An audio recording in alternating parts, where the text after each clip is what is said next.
The following program contains scenes and language of a frank and explicit nature. Viewer discretion is advised. In 5, 4, 3, 2, live now. Don't know, Mike. I don't know what you're talking about. Hey, everybody, he's a macho savage. You're listening to Mike Trash, TrashTalkingRadio.com. The best in the business. Say it, the macho king.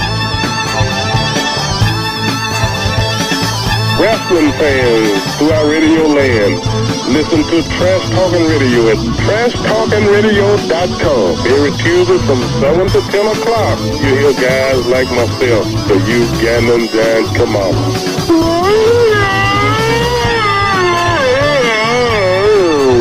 And that's my story.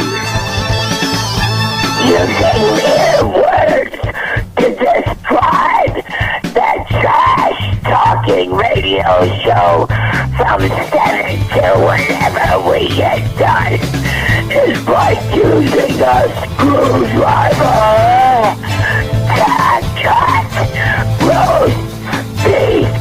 This is Sluneva Sean, the other half of the Rock and Wrestling Connection. That's the trashy one and the loony one together forever.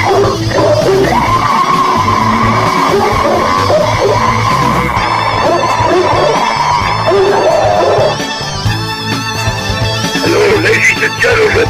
This is Ivan Koloff. I'm here to tell you about Mike Talking Trash. With the Trash 7 to 10. Tuesday nights, you got to listen in. It's the best around, the best in town. Alright, hey, this is the Animal. One half of the world famous taking the road warriors leading the bill. If you know what's good for you, listen to Trash Talking Radio or else.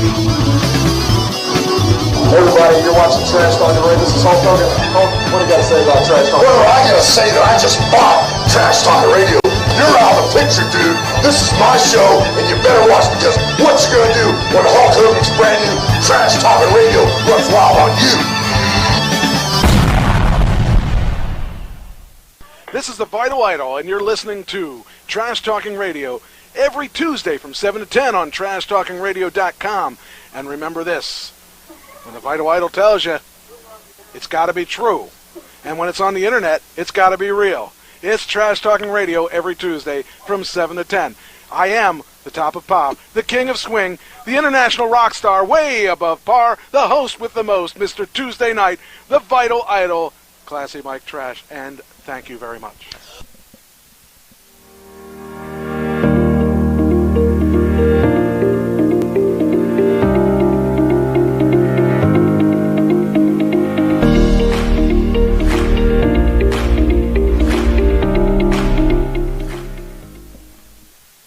It is Trash Talking Radio. It is Tuesday night. It is the best night of the week, and we're actually here. It is Trash Talking Radio. It is Tuesday night. It is the best night of the week, and we're actually here.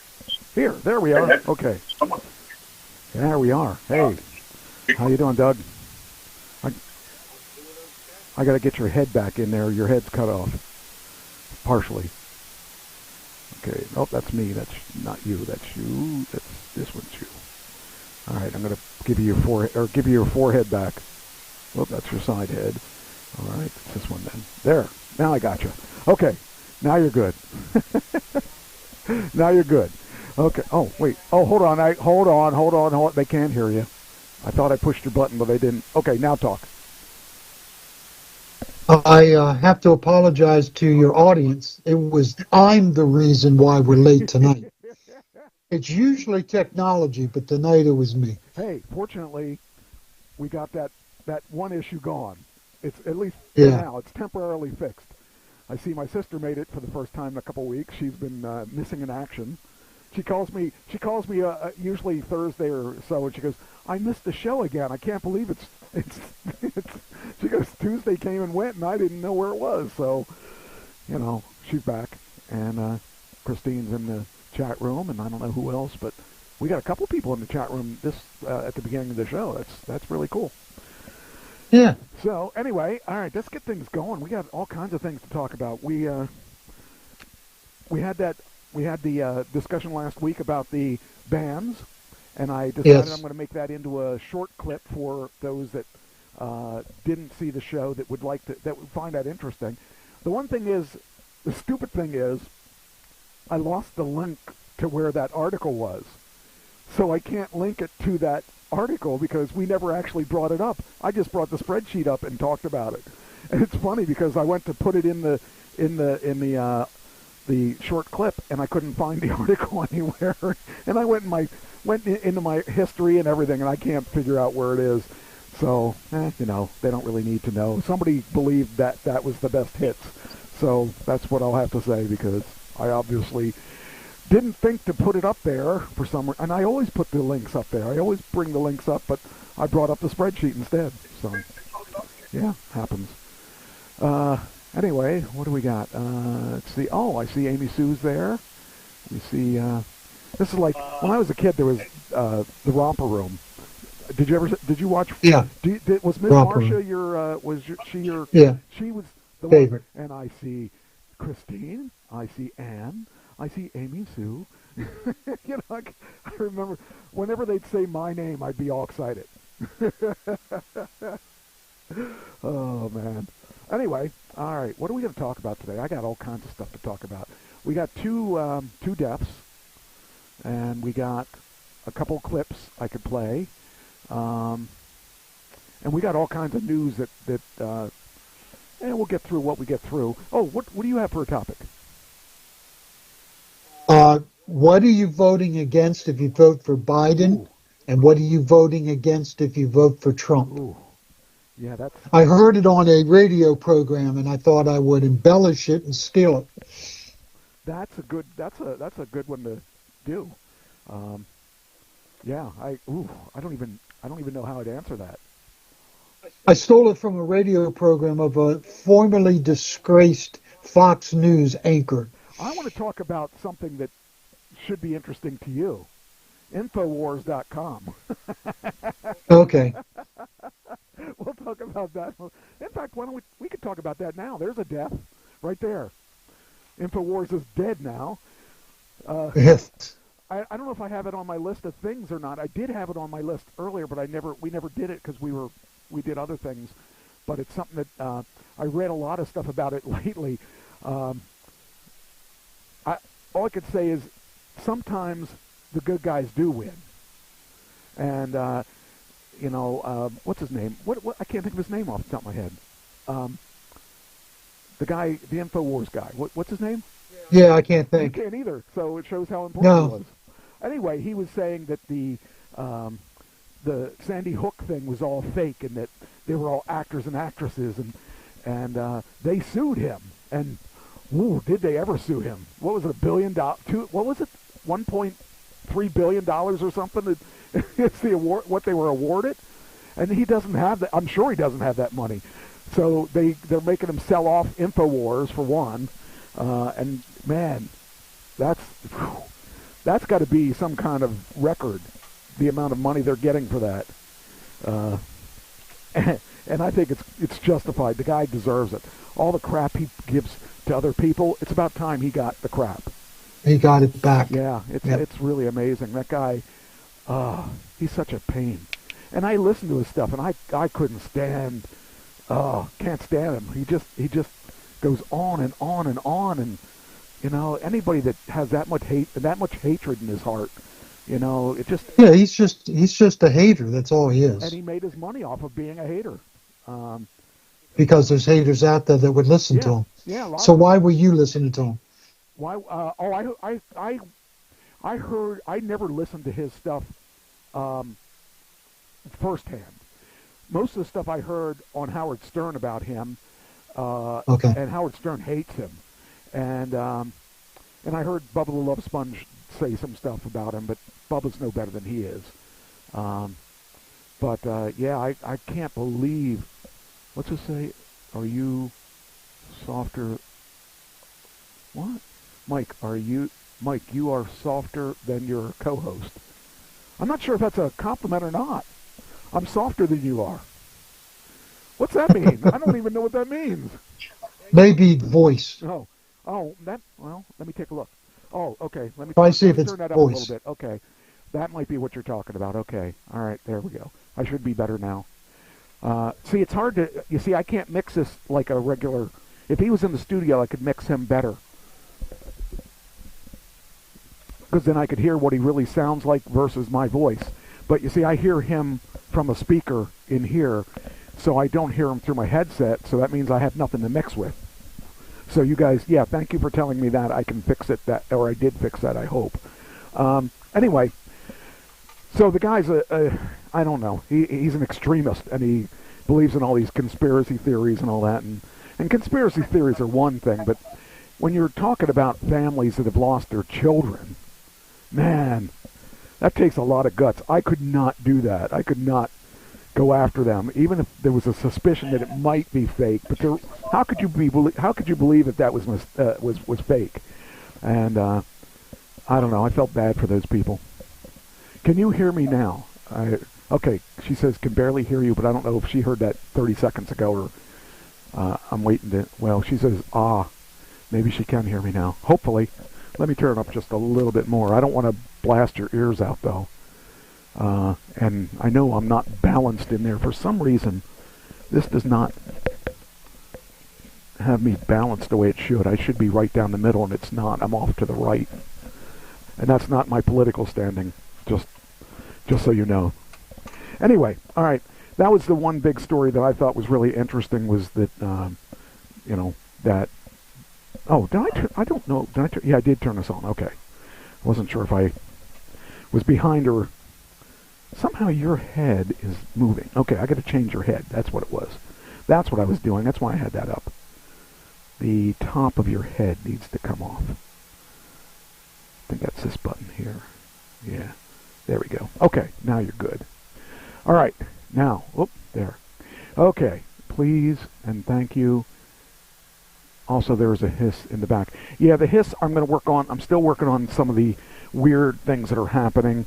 The hiss is one of the weird things that I got to work on next, but I just needed to get his thing up and running. Okay, all right, here we go. First story. Oh, well, wait a minute. Let me look at this, see what oh, hey, it doesn't, where's my stuff at? I don't have as many things as I thought I had. Where's the, oh, this didn't update. Hold on, I gotta close this and open it up again, because it didn't have half my stuff in it. Like I said, technology, yes. Technology is sometimes your friend. Most of the time. Well, I hope it does a better job than I do. Okay, now, is it here? Did it get it? It still didn't get it. Where's my... Okay, well, we'll get it. Somehow it doesn't have all my articles. I do have the footage from my wrestling event where I get clocked. So if you want to see that, I can show that. And that's actually going on my acting reel. They wanted to see me get clocked. I was like, really? People want to see that? And also, oh, here's something cool. I got new belts. Oh, can it... How do I... Okay, there we go. New tag team belts. So, I had Christine go and pick them up. And they're not bad. They're, we needed tag belts for the promotion I'm in. And I got a decent deal on them. So, they're decent. They're not... I mean, I think the belt actually... the plates are really good. The belt materials kind of... They're okay. So, and if you have over a... say a 34 waist, you're probably not going to get it on. Like, for instance, I'm not going to be able to wear them. So, but I'm thinking I could probably put another leather strap on there and keep the plates. Because the plates are actually pretty nice, considering that they were as cheap as they were. All right, now, here we go. Since all the stories don't appear to be here that I put in here, they should show up later, but wonder if I have a way to do this. Oh, I think I do. There is a way I could do this. Hold on, let me see what the, there is a way to force it to update. I don't remember how to do it, though. I need that to update, though. Okay, bring up Trash Talking Radio again. Alright, well, heck with that. Alright, I guess we can, what we'll do is, let's do the RIPs. Get them, we had 2 big RIPs this week. So let's do them. Alright.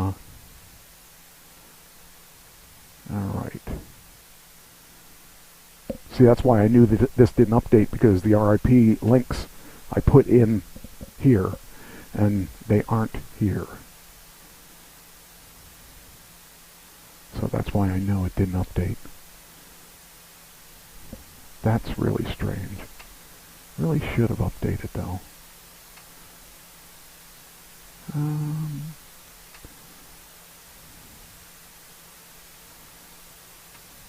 Oh, I know why it didn't update. This stupid thing made me change my password a couple times, and I don't think I changed the password on this computer. That's got to be it. So I'll play the RIPs, and while that's playing, I'll try to update the one that's not updated. All right.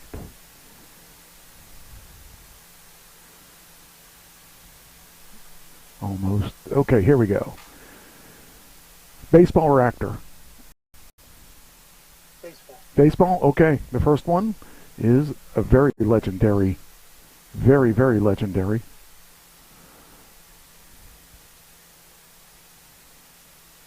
Here he is.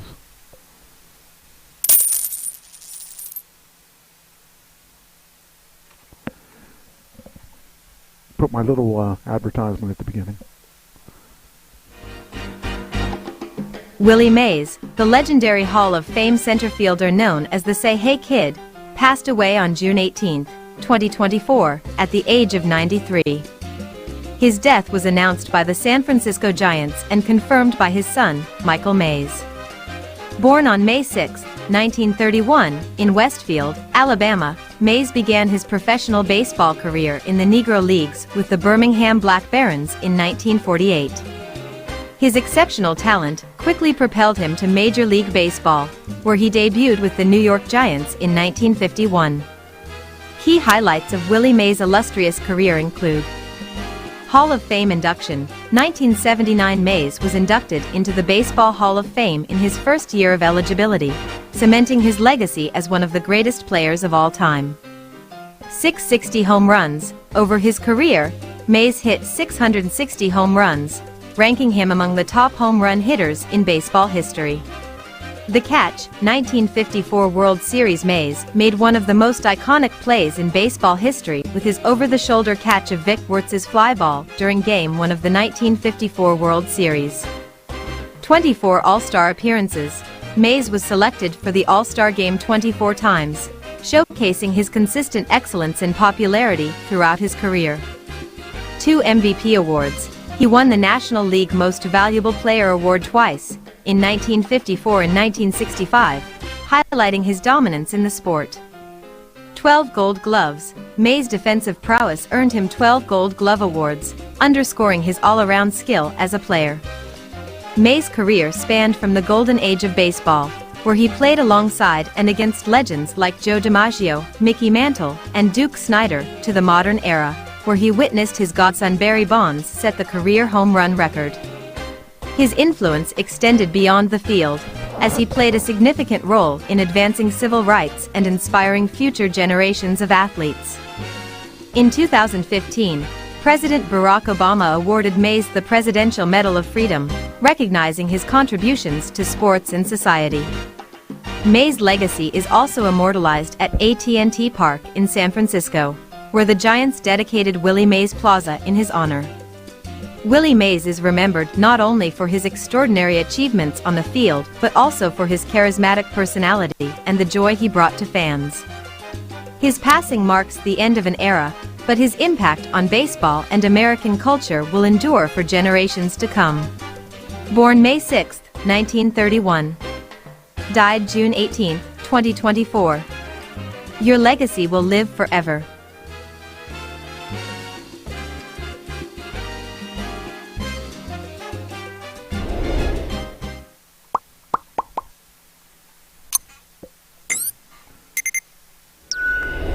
You were a baseball fan, right? Yes, sir. Okay. I thought it was really interesting. I didn't realize he was still alive, and what the heck, he was 88. Jeez. Well, he played in 69 with the 69 Mets, and that's where I saw him. Okay. He came up, did he? I think he's one of the people that came up in the Negro Leagues, right? I'm not sure if he was Negro League or not. That may have been a little later for him. Might have been. I don't know. Because I was thinking about the what they had to go through. Like recently there was someone that had died. If it wasn't him, it was another person that had died that had to go through the Negro leagues, and they didn't like his own teammates when he went to the regular leagues, I guess you would call it.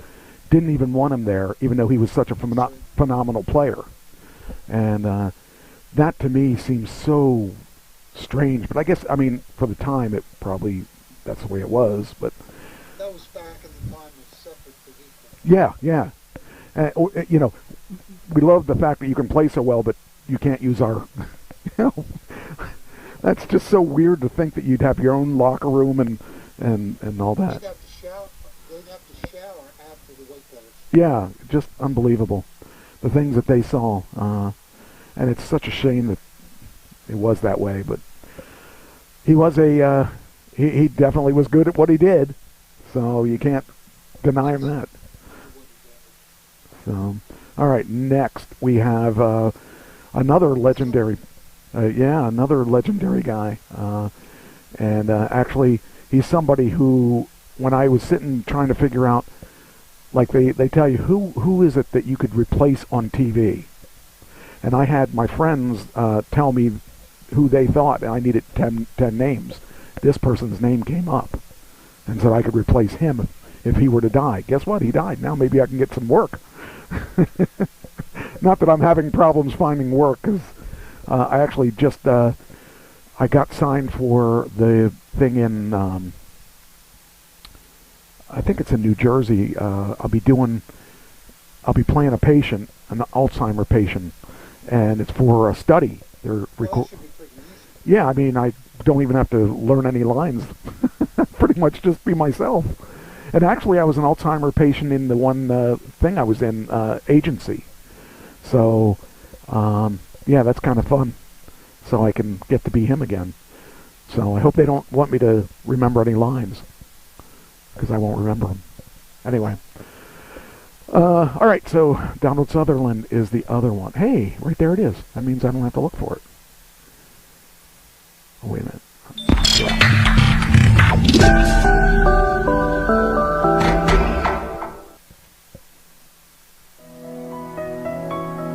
Donald McNichol Sutherland, the esteemed Canadian actor whose distinctive voice and regal presence graced the silver screen for over 5 decades, passed away on June 20, 2024, at the age of 88.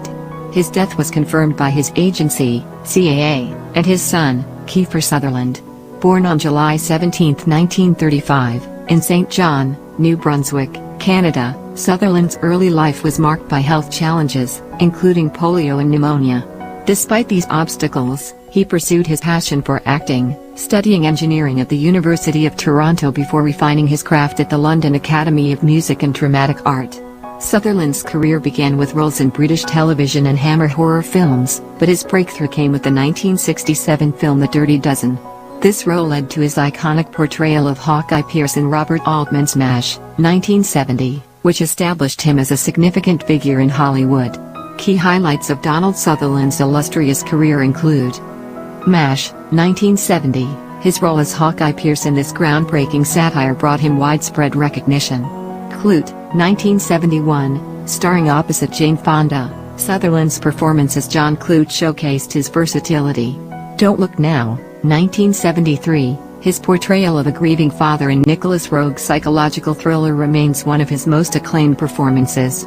Ordinary People, 1980. Sutherland's role as a concerned father in Robert Redford's directorial debut earned him critical acclaim.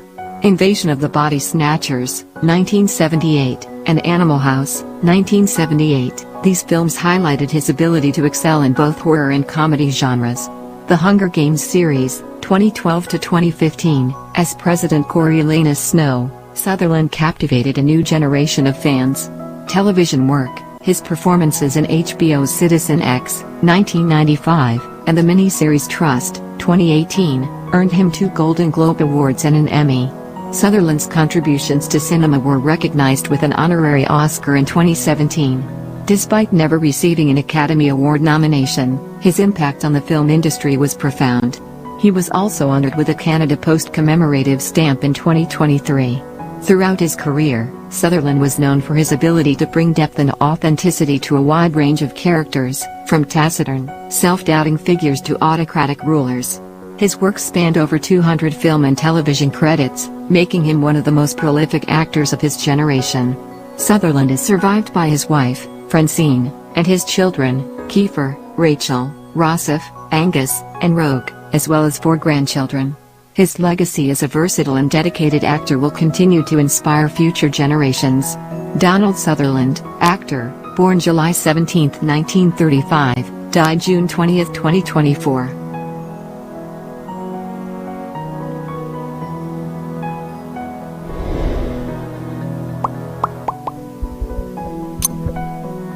All right. I saw a lot of stuff he was in. A lot of those films. I know I saw all the Hunger Games and MASH. That was a classic. That was one of his first breakout roles. So that was pretty cool.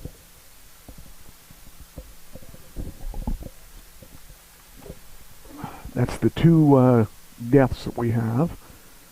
Then I did, in the meantime, I updated my browsers or my thing, so now my stories are all there. Alright, now, so that I can delete these. Alright, so we're done with those. I hate when that happens, when I have to change my password. It says I've been breached, and it keeps saying that every couple weeks, so I have to make a new password every couple weeks. Nobody's breaching it. I think they just like to see me come up with a new password. Alright. Yeah, that's it. Alright, let me see here. Where are we going to go from here? We have... I can barely read this. This is a little far away. Oh, that's probably the article that we talked about first. If it's what I think it is.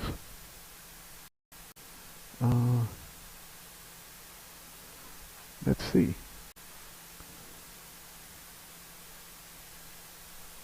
Oh, that's not it. That looks like an email.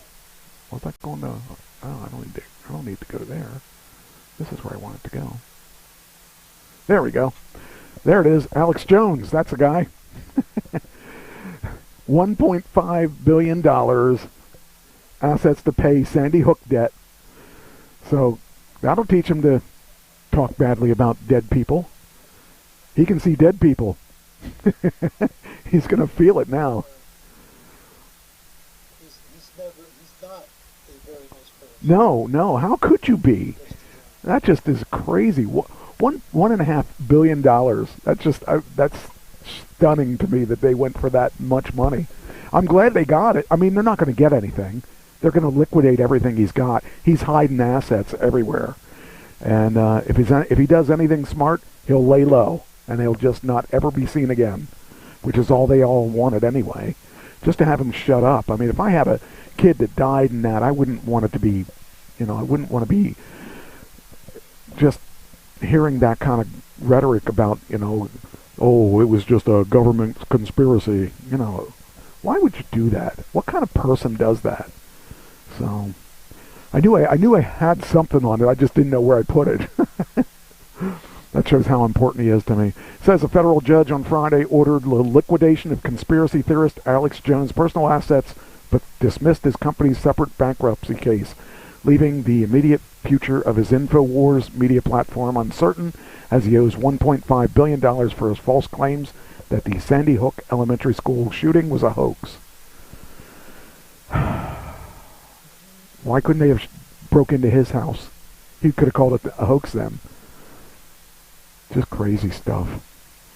I just can't even imagine putting that out there when these families are grieving. And this is, what, 10 years or so since it happened. So. The thing is, he doesn't care. Yeah. About those families, those parents, those families' feelings. Right. And it says it isn't immediately clear what will happen in the coming weeks to Free Speech Systems, InfoWars parent company, which Jones built into a multi-million-dollar moneymaker over the past 25 years by selling dietary supplements and other products, which, by the way, didn't work. Not that I know, because I just, read that stuff was all yeah.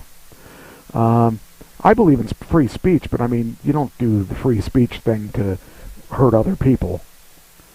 So, like I said, I'm very happy that that's the case for him. He'll get his justice, or they'll get their justice, but they probably won't get any money out of it, because I'm sure he. Well, if they sell the parent company, they might get some. Yeah, but I'm sure he's hiding a lot of assets. Right, yeah. You see that stuff coming, and you put your money wherever you can hide it.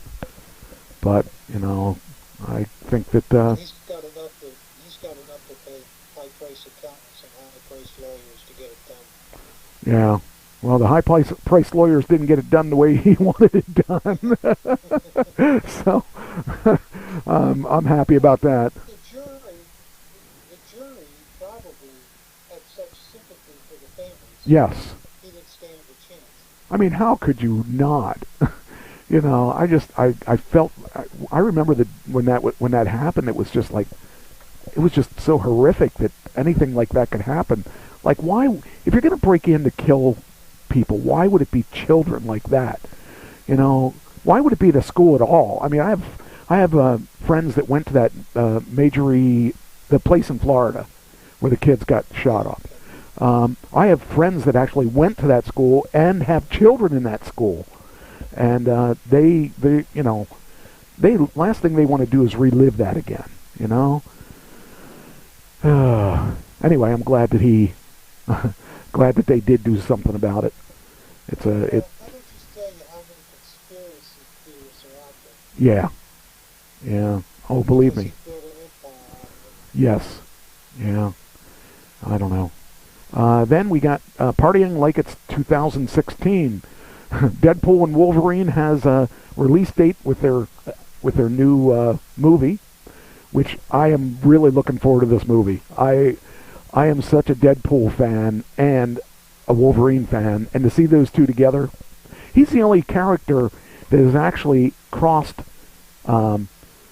took DC. He's a DC character and a Marvel character. I don't know how that happened, but he's the only one that I've ever seen that's on both platforms. So that's funny to me. Okay, let's put this in here. And that movie I've been waiting a long time for that movie, because COVID really put it on the back burner, because you don't want to have I'll guarantee that's going to be one that's going to make money. And if it doesn't, Ryan Reynolds is in a lot of trouble, because he's really I think he probably is funding this movie, or if he isn't funding it, he's a big piece of this movie. So yeah, I think it's going to be. Well, he's like the second highest paid guy in Hollywood right now. So I think he might have a big piece of this thing, and it's funny because he and The Rock are the two big guys in Hollywood. So I don't know who it is that has it, but somebody's got it. Somebody's gonna make money off this movie. Who knows? It could maybe Alex Jones will do it. He'll make money off of it. This conspiracy theory that Deadpool took down InfoWars. So then we got, and I have no idea what this is because this was from 2 weeks ago. So I got to remember what it was about. I guess we're going to find out. We're going to find out all together, because some of these things I write and I end up holding off on because we have too many things to do. A Spermageddon review. Outrageously raunchy animated feature seems destined for cult status. I don't even remember what it was about, but it's got to be good. Oh, it's about, it's competing to be the sperm that makes it, I think is what it is. Somewhere between Sausage Factory and the world's most inappropriate sex ed class lies Spermageddon, an animated feature from Norway that turns one of the body fluids into a gross-out comic spectacle. What's this? I got my ankle surgery done on June 7th. I got the stitches out July 15th. What's today? Today's the 20th. Oh, so Tina just, she had surgery. We hadn't seen her in a couple of weeks, and I was wondering, what happened to her. I guess I knew she had gone into the hospital for something. I didn't know what it was for, and I didn't know how long she was going to be out. But yes, we missed you, and we're glad you're back and glad you're okay. Anyway, hatched from the minds of director Tommy Wirkola of Dead Snow and The Trip, and animator Ramses A. Silverstein of Bold Eagles. The movie is both an illustrative teaching tool for adolescents curious about the inner workings of private parts, and a button-pushing, secretive, shooting, exploitation flick aiming to get laughs out of everything from masturbation to contraception in the form to the form of bowel movements. So, it's guaranteed to win. What's up there, dog? You want something? That's right. That's right. Anytime, there's always laughter when there's bowel movements. Hold on, I gotta have a dog moment. Here you go. So, yeah, it's... Yes. Yeah, she used to sit here and just look at me until I gave them to her, and then eventually I gave her the eye, and then she puts her head down, and then you really feel guilty about giving her the eye, and so we made a compromise, Well, she wins most of the time, but that's the compromise. Anyway, this movie is going to be an interesting movie, to say the least. So anybody that's looking for a nice comedy, not nice comedy, a raunchy comedy, I would imagine, that's a movie that you could check out. And it will be guaranteed to be obnoxious. All right, then we do this one. Okay, hit that. And we'll do that. All right, the next one is... let's see here. Where's that? What's that? Okay, that's the same one, right? Manhattan. Oh, okay. Oh, by the way, I watch Shark Tank. Did you ever watch that? I know a lot of it. I haven't watched. I like the show because it's different. What happened? I lost my... Oh, no, I got it back. Okay. They had a guy on there that did a pitch on murder mysteries. They made... let me ask you, how much do you think they made last year? I would say that whatever you would think was a high number, it isn't high enough. They made like 15... What was it? 15... I want to say it was like 15 or $27 million last year or something, putting on murder mystery shows. I would have never thought that would have ever been something that would be that high.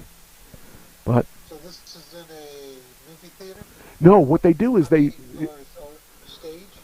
What they do is they book small parties, they book medium parties and semi-large parties, And it used to be sometime before COVID, they had them in, they booked these hotels that they would do these shows in. And what they would do is they do the murder mystery in front. Well, I've gone to a murder mystery dinner. It's a lot like that, except it's on a larger scale. And that's one way to get your acting, I guess, done. But, and you'd have a guaranteed audience. The one I saw, they were the worst actors ever. It was so bad. The acting was so bad, it was funny. But yeah, that was kind of funny to see. Okay, my video or my screensaver's gone. Well, that's dumb. What happened here? Must have signed out or something. Well, hopefully I don't need that anymore. All right, we'll not have that anymore because it didn't come up.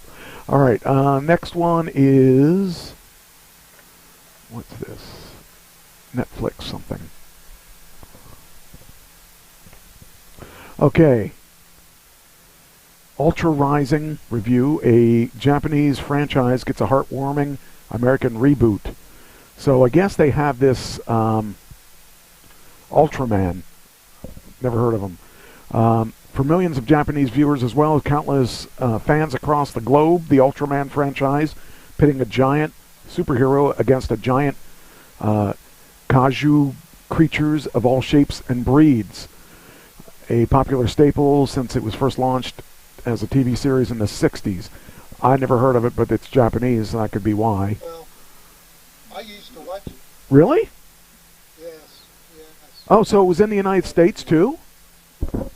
It was a Saturday morning import. Oh. Or Saturday afternoon import, because my Aunt Jean and I used to watch Godzilla movies. Okay, yeah. This is just another take on a Godzilla movie. Did they dub American or English in it, or was it? Yes, it was dubbed. Okay. Huh. Well, I guess that shows what I knew. I'd never heard of Ultraman. Well, apparently they're going to reboot it as an American TV show. So maybe I'll catch it out. I mean, I like superheroes. I'd watch it. There we go. Give that. And get that over to... I saw last night there was a live stream on YouTube, and it was with Elon Musk, and of course anything he says I'm gonna pay attention to. But they were talking about, he was taking questions and answers, and they were talking about. First off, one thing that they were talking about was lithium and how hard it is to get. And he said, no, it's not. He said, actually, we're not having any problems getting it at all. So that was interesting to hear, because all the things that I heard and keep hearing is that, lithium is very difficult to get a hold of. Because in Africa, China's trying to buy up all the lithium mines. Okay. Well, I hope that... Which, when the war comes, it's not going to be a shooting war. It's going to be, I'm going to sell you lithium for 3 times what it cost us to buy it. I would be happy with that. You know why? I just bought into lithium about 3 months ago. I bought stocks at $9 a share. And I know with the electric car situation, they're going to have to look at that, and I'm more than happy to be one of the people that invest in lithium, because as it goes through the roof, so do I. So I'm more than happy to let people spend the money. Yes, I will. I'll sell it before that. My goal is like this. I bought Aptera stock so that it will pay for my car. So I paid $3.70 a share for it. It's worth $9 something now. And by the time that my car is ready, it will probably pay the whole amount of my car. I'll sell it then. And same with lithium. I'll sell my lithium when it gets up there to the point where I make decent money. So I'll be happy with that. All right, next thing. What do we got next? Oh, by the way, Christine said that she also remembers Ultraman. So, yeah, looks like I'm the only one that didn't see that. Kind of feel weird I that... wonder if she remembers if it was dubbed or not. My memory's a little fuzzy. I would imagine it was dubbed, because if it was an import like that, that's chances are it was. But we'll ask the question, and we'll have to wait 15, 20 seconds for an answer. But does she remember if it was dubbed or not? That's the question. So, let's see. Okay, so we can get rid of this. She said yes, it was dubbed. All right. This is Manhattan. What is this? Okay. Kara Cedric and Method Man star in a likable, if formulaic, New York Jewish comedy. Why did I put this on? Oh, it premiered at Tribeca. Let's see. There was a reason I did this. There had to be a reason I did this. Why did I do this? It says, as if their weekly Shabbat gathering wasn't enough reason for them. What is this? Oh, well, I guess one of the reasons that I did was one of the Wu-Tang Clan's Method Man shows up wearing I don't know what a yarmulke is, but that's, he showed up wearing that. I thought it was kind of weird that I must be wrong, or maybe I am wrong, knowing or thinking that Method Man's black, right? For some reason I thought he was, but I thought that was odd to think of a Jewish comedy with Method Man in it. I don't know. I guess I could actually look to see if he is. Let's see. Bad Shabbos was the name of the show, right? Yeah. Let's see here. Yeah. So let's see. I believe, where did I see that? Here it is, Method Man. Let's see what. I'm so culturally ignorant in some ways because I don't seem to know a lot of. It doesn't show me a picture of him. Oh, there he is. Okay, so I'm right. He is black. Okay. So I guess that's probably what the comedy is about that. I don't know. But yeah, that's that. But it was debuted at Tribeca. So, all right, next. What was it? Yes, it was. Oh, yes, it was dubbed, and the worst graphics. And let's see. Oh, okay. So, Amy Sue said that it's a small cap Jewish men wear as a sign of respect towards God. What's? Oh, okay. Okay. Well, is that? Oh, okay. That must be the spelling of yarmulke. Okay, I've never seen the spelling of yarmulke, so that must be why I didn't notice or didn't realize what it was. All right. See, that's I am the farthest thing from Jewish. So I heard these words, but I've never saw them to see what they're supposed to, because they don't usually. I can't. When I see the words, they don't make sense to me when you try to put them together. So, hi Jen, how you doing? So, let's see.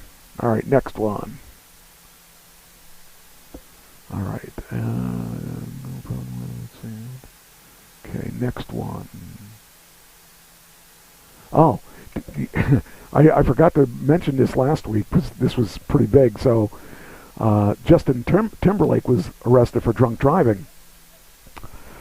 You know, the thing is, if I had that kind of money, I would have someone drive me. Maybe. Although I like driving too much. But I don't drink, so it don't matter. Let's see here. Netflix to open a massive entertainment, dining, and shopping complex in 2 cities in 2025. Do you know that? Yes, that's a big deal. Netflix has announced 2 cities for its gigantic new in-person experience venues. They're not exactly theme parks, but the new Netflix houses open in King of Prussia, one near me, and Dallas. And what they're going to do is they're going to feature a wide range of shopping outlets, eateries, and experimental activities tied to the streamer's major franchises like Bridgerton, Stranger Things, and Squid Games. I'm not really sure what exactly that would be, because how do you turn that into, something interesting? It says the two locations will occupy former department store locations of King of Prussia's Mall near Philadelphia and Galleria Dallas Parkway, each spanning footprints of more than 100,000 square feet. Now that'd be interesting, because if they do that right, she says panic rooms. Who knows? I mean, I have no idea what they're going to do to it, but I don't know if it says here. It says the the Netflix house locations will occupy a previous pop-up live experience the company has staged for Bridgerton, Money Heist, Stranger Things, Squid Games, and Netflix Bites, designed to create an unforgettable venue to explore your favorite Netflix stories and characters beyond the screen year-round. I mean, it could be interesting. I like the idea that they're willing... If you're into one of those shows, but if you're not into one of those shows... I have never watched any of those, but I would be interested to see... what they do. Yeah, because that could be something enough to get that franchise, or to get...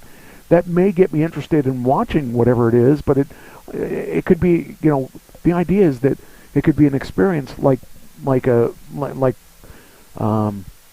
Christine said about an escape room, kind of an experience like that. That would be kind of, if done correctly, could be really cool. I liked when I went to, if you ever went to Universal and went to see the Twister ride, if you want to call it that.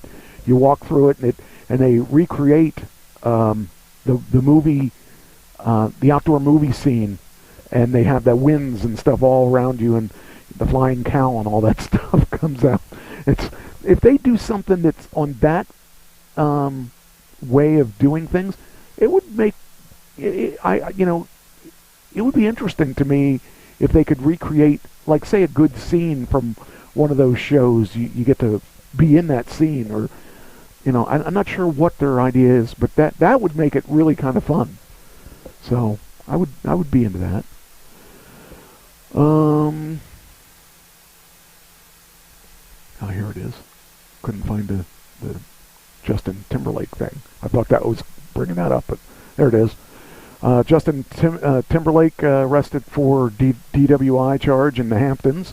Told police, I had one martini and 30 beers, but that's just a kind of a bad look for him. Somebody else did that too recently. That one lady comedian, what's her name?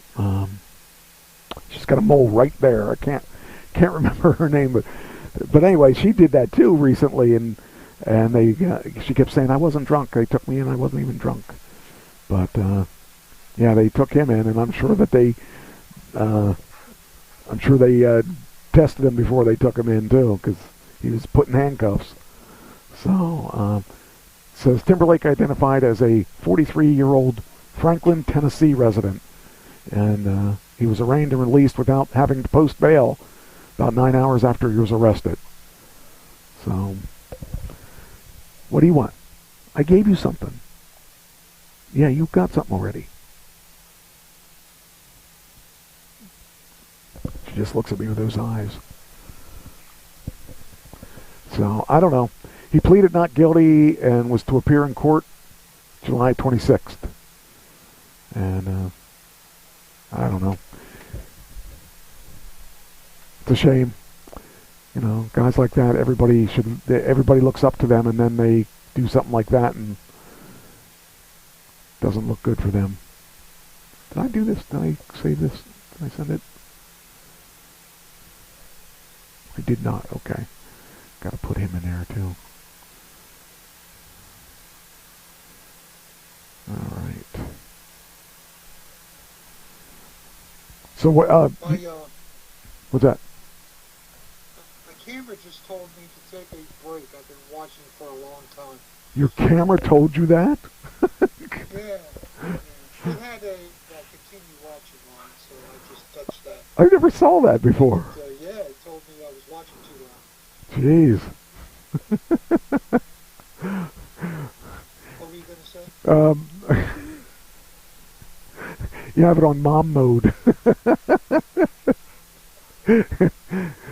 In nag mode. Maybe that's what it is, nag mode. I was going to say, do you want to do your thing? Sure. Well, today I'm going to give you reasons why to vote against President Biden and President Trump. Okay. I got this off of Bill O'Reilly. Okay. Bill O'Reilly did this. I've embellished it and added a few things, I guess. And I'm going to see if this changes anybody's mind. Okay. So you're doing both sides. Both sides. All right. Let's hear it. Okay. Voting for Biden, you're against open borders. Okay. Because now we know the terrorists are coming across the border based on that arrest that was done with 8 Islamic terrorists. Okay. Plotting a major terrorist attack, so we know for certain the terrorists are coming across the border. You're voting against inflation. When Biden took office, gas was $1.74. Wow, was it? It was $1.74. Wow. When Biden took office. You're voting against upheaval on college campuses. Okay. With his anti-Semitism and pro-Palestinian, pro-Hamas. You're voting against lenient criminal prosecutions. These prosecutors are backed by George Soros, the most liberal man on the planet. And he's approved these attorney generals and prosecutors, and it's criminal rights over victim rights. Okay. You're voting against rampant crime. Blue cities are crime-infested horror cities. People are leaving New York because of the crime. Okay. In New York. And there's reports all the time about famous people being assaulted in New York City, plus other places. And the worst place, of course, is San Francisco. Okay. They have the worst crime problem. DEI. Do you know what DEI is? No. DEI is what is on our college campuses and in our corporations. It's called diversity, equity, and inclusion. Okay. And it's an officer that makes sure that one race, one skin color, is better than another skin color. They make sure that one skin color is superior to another skin color. Okay. So black is superior to white. And that's where they talk about systemic racism, which there is systemic racism, you can't deny it. But it's more than that. It's actually saying that black man, brown man, red man is superior to white people. That's where it goes about. So you're voting against that. You're voting against wokeness and cancel culture. Okay. You're voting against transgender rights.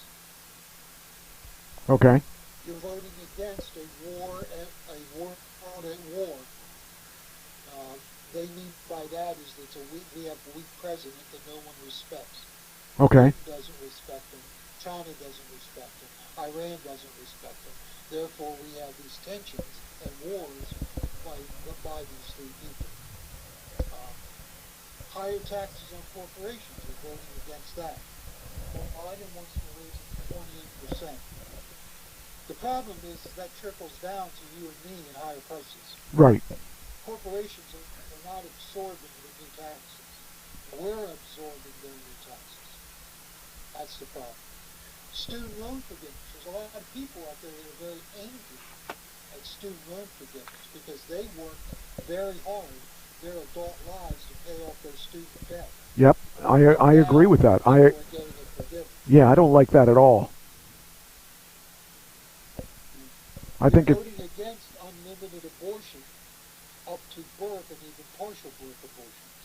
Okay. Because that's what Biden stands for. Massive climate change spending. Now look, there is climate change, but to have EVs in place in California by 2035, you could have no gas cars anymore. I don't think that's an attainable goal. Right. Right. And we're $35 billion in debt now, and Biden wants to increase that rate. So that's what you're voting against with Biden. Now, Trump, these are good. Personal demeanor. You're voting against his mouth. That is the biggest. I think that is one of the biggest problems with him, is that he speaks too much. Yes. He doesn't know when to cut. Right. You're voting against a convicted felon. That means a lot to some people. Yeah. Others, it doesn't matter at all. His mega followers don't care if he's convicted or not. Right. Poor personal integrity. Sleeping with a porn star. Cheated on his first wife, cheating on Manana. But at least he paid the porn. At least he paid the porn star. At least he paid. He contributed to the economy. I mean, that's more than I'm sure that that's the most that he. If he didn't pay her, that's not the only way he probably would have stiffed her. You're voting against traditional values. Right? So if you're a progressive leftist, you don't want traditional values. You say you're voting against that. Here's a little one I threw in because the economy. Hold on a sec. The excellent economy when Biden took office. Okay. Low inflation, low prices. It was a good economy. Massive increase in government debt. Trump added to our debt like a Democrat. He didn't shy away from adding to the debt. So it's about the same as the current administration. So no matter who's elected, our debt's going skyward. MEI. MEI is the opposite of DEI. MEI means merit, excellence, and intelligence. Okay. And so companies are starting to do MEI, which used to be the way they hired people. Now they're hiring people based on quotas and skin color. Right. Now, if you're sick and you're going into surgery, our medical schools are taking in unqualified black, red, and brown surgeons to meet their DEI quotas. Do you want them operating on you? No. Or do you want the best of the best, no matter what their skin color is? I don't care what their skin color is if they can do the job. Well, that's what MEI is. You get the best of the best, no matter what.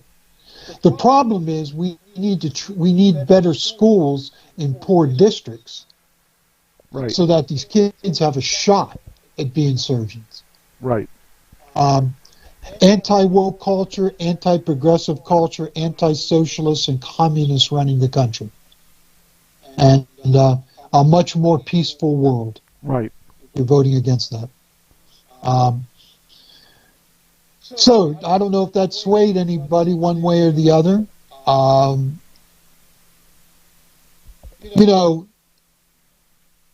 If you don't like Biden's policies, but you don't like Trump because of his demeanor that he's a felon and poor personal integrity, the only other option is Kennedy. Yeah. Yeah, I don't know that that's a problem. Yeah. The problem is, once again, the problem is that the person that is most qualified isn't running, or isn't able to get to that point where he can run. He was running maybe in is no longer running because he didn't make the popular vote, and that's the way it's always been ever since it started. It becomes a popularity contest. That's the only reason that Trump won it to begin with, was his TV show, and he became so popular at being obnoxious, and the only reason that. But the question is, do you want that obnoxiousness as president again? Do I want the obnoxiousness, or do I want the other person? And the problem is that I don't want either of them, and I don't know what the answer is to who is going to do. It comes down to who's going to do the least damage, not who's going to do the best job. So. And at this point, I couldn't tell you who's going to be the best of the two, because I don't think either of them should be in there.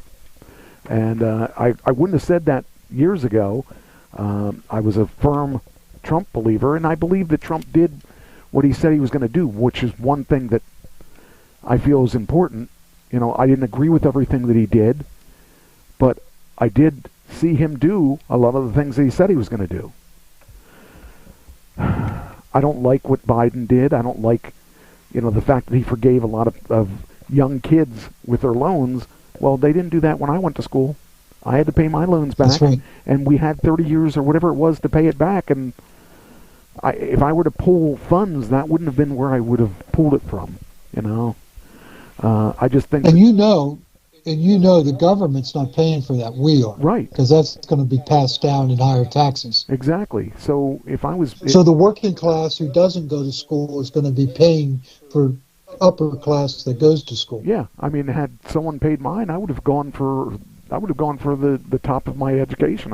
Instead of quitting where I quit, I would have continued if I knew I wasn't going to have to pay for it. I don't know. It's just the question is, who's going to do the least damage? Because neither of them are looking out for me. I'm the middle class. They're not going to look out for me. Neither side. So the one side's going to look for or try to look out for the people below me, and the other guy's going to try to look out for people above me.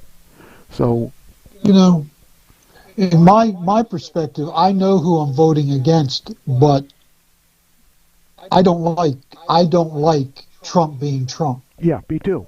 That's the thing. I don't like Biden, but I do not like Trump being Trump. Right. So either way, it's a lose-lose, and that's the sad thing, is that it says education is a key to many doors. Yes, it is. And that's. I'm fortunate enough that I don't have regrets as to where I ended up, but it was a long way to get where I got, and things turned out okay for me. They started out pretty bad for me, and I'm okay where I'm at, and I'm okay. I'm going to be okay regardless of who gets in, but a lot of people aren't. Right. A lot of people are like you that can't afford school. Right. So, for me, I'm going to be okay either way, but I know a lot of people that aren't, and I feel for those people. Even you. Being retired and you were in the service for others most of your life. Salvation Army. That's the service for others to help 30, everyone. From age 30 on. Right, so and I pretty much was just out trying to just make sure I was keeping my head above water. I just happened to fall into a smaller ocean, so I was able to do okay. But there's a lot of people that aren't, and I feel for those people. I don't like paying higher prices though. When I see what I pay for, especially food and stuff, the amount of inflation that's out there, man, that's crazy stuff. It's one thing when you talk over years and years and years, when you talk about, back in the 70s it was this and now it's this. But we're talking about only a couple years making a big difference. 4 years ago. Yeah. 4 years ago. So, you know, we just, Patty and I, before Patty went home, she left this morning at 5:25. So she bought groceries. She and I bought groceries. The price of milk, the price of eggs, the price of bread, just staples, bottom line staples, are so expensive. And you know who it's hurting? It's not hurting us because we can make it. Right. It's hurting people on the lower end of the economic spectrum that don't have the money to pay that. Right. I mean, it's hurting us, but I mean, it's really devastating to them. Right. Inflation hurts the least of these. Yeah, I mean that's the it's just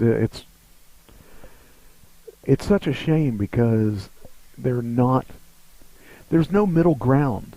Nobody's looking at, I guess you have to be diverse enough to make a stand to get people to move on it. But boy, they're two totally different stands. So well, Biden is far left, and Trump is far right. Right. Most of the country is center left or center right. Right. We're not being represented because we have these two extremists. Right. That's why I said it's a shame that there is not someone in the middle. There really isn't. There's no one even close to the middle that we have to choose from. So I don't know what the answer is, but it's hold your nose and vote. Yeah. It's tough because before I had an idea what I wanted or who I wanted, but now it's who's going to do the least collateral damage. So yeah, I don't know. I don't even know. It's weird when you think about and then the polls don't help any because it depends who you read. Depends on like if you interview 1,000 Democrats but only 500 Republicans, right, you're going to get a skewed result. Exactly. And a lot of these polls do that. They skew it from the beginning. Yeah. So you can't trust them. Yeah, that's a big problem, and I like I said, I don't even know what the right thing is to do. I know I'm going to be okay, but I could be more okay or less okay, but I'm still going to be okay regardless of what happens. But there's a lot of people that aren't going to be that lucky, and well, in my case, working with the least of these, the poor, the indigent, the helpless, I worry about what's going to happen to them. Yes. And neither one of these are good answers. Right, I agree. Yeah, it's I don't know. It's just really bad because there's no good answer. There's no compromise here. You're going to go one way or the other. Even if you want to be down the center, there is no center. So it's which pool you're going to jump into. It's sad, but I just don't know where it's going to go from here. But I guess we're going to find out soon, because we're going to find out in a couple of months. Yeah, it's coming. It's coming our way, and we got to make. And a big event is happening on the 27th. Do you know what that is? I do. I got to remember what it is. I do remember. We talked about it last week. The debate. Right? The debate. Yeah. I'm going to watch that debate. When is it? Is that a Tuesday? It's a Thursday. It's this Thursday. This Thursday. Oh, okay. At 9 o'clock. Okay, yeah. I'll be home. And I'll be watching it. Because I got to know. Biden has to prove that he has a mind. Yeah. Yeah. Trump's got to prove that he actually can do something other than tear somebody apart. Yep. Yeah, that's going to be an interesting debate. I will be listening and watching and paying attention to it because I think the whole country is going to be watching it. We're all going to be wanting to see, how many times is Biden going to fall between the steps and his podium, and they're probably going to take bets on all that stuff. You realize that? Oh yeah, there are prop bets going on. They're going to have all kinds of bets. It's going to be really bizarre. But the worst thing is that the country is the ending loser of this whole thing. So, unfortunately, that's true. And the thing is, with the there's another issue too. Is Biden's been in there. You haven't seen the Republicans attacking Biden, but the whole time that Trump was there, they kept trying to impeach him, trying to do all kinds of things against him. Wouldn't even let him do his work. They just instantly attacked him.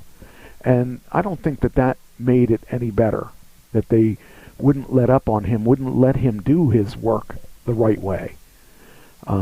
Just constantly came up with things that they, let the guy do his job. And let's worry about the other stuff later. Let's worry about it once he gets out of office and then go ahead and do it, because all they did was just slow the country down, slow him down from progress. Divided government, nothing gets accomplished. Right. But he did accomplish things. So, but the House and the Senate, nothing gets through. Right. Divided government. Yeah. So very few things can they agree on. You said you had two things, right? Was there a second topic? Well, the other one was Leonard Skinner. Oh yes. Sweet Home Alabama is 50 years old today, and the album, which is a great album. I listened to it twice today. It's a great album. That was one of my favorite groups, so I had to bring that up because Leonard Skinner is my band. I remember I used to do Simple Man. I've done Sweet Home Alabama. I've done Freebird. Geez, many, many, many times. I've done, oh man, there were a couple other things I did of that. Trying to remember, what was the other one that we did that was a big one? Checking to see if I have. The Uncle Sam Band did, see if I have it here. I don't. I was going to say, if I have, we did that one, the remake of Sweet Home Alabama, except it wasn't Sweet Home Alabama. It was Werewolves of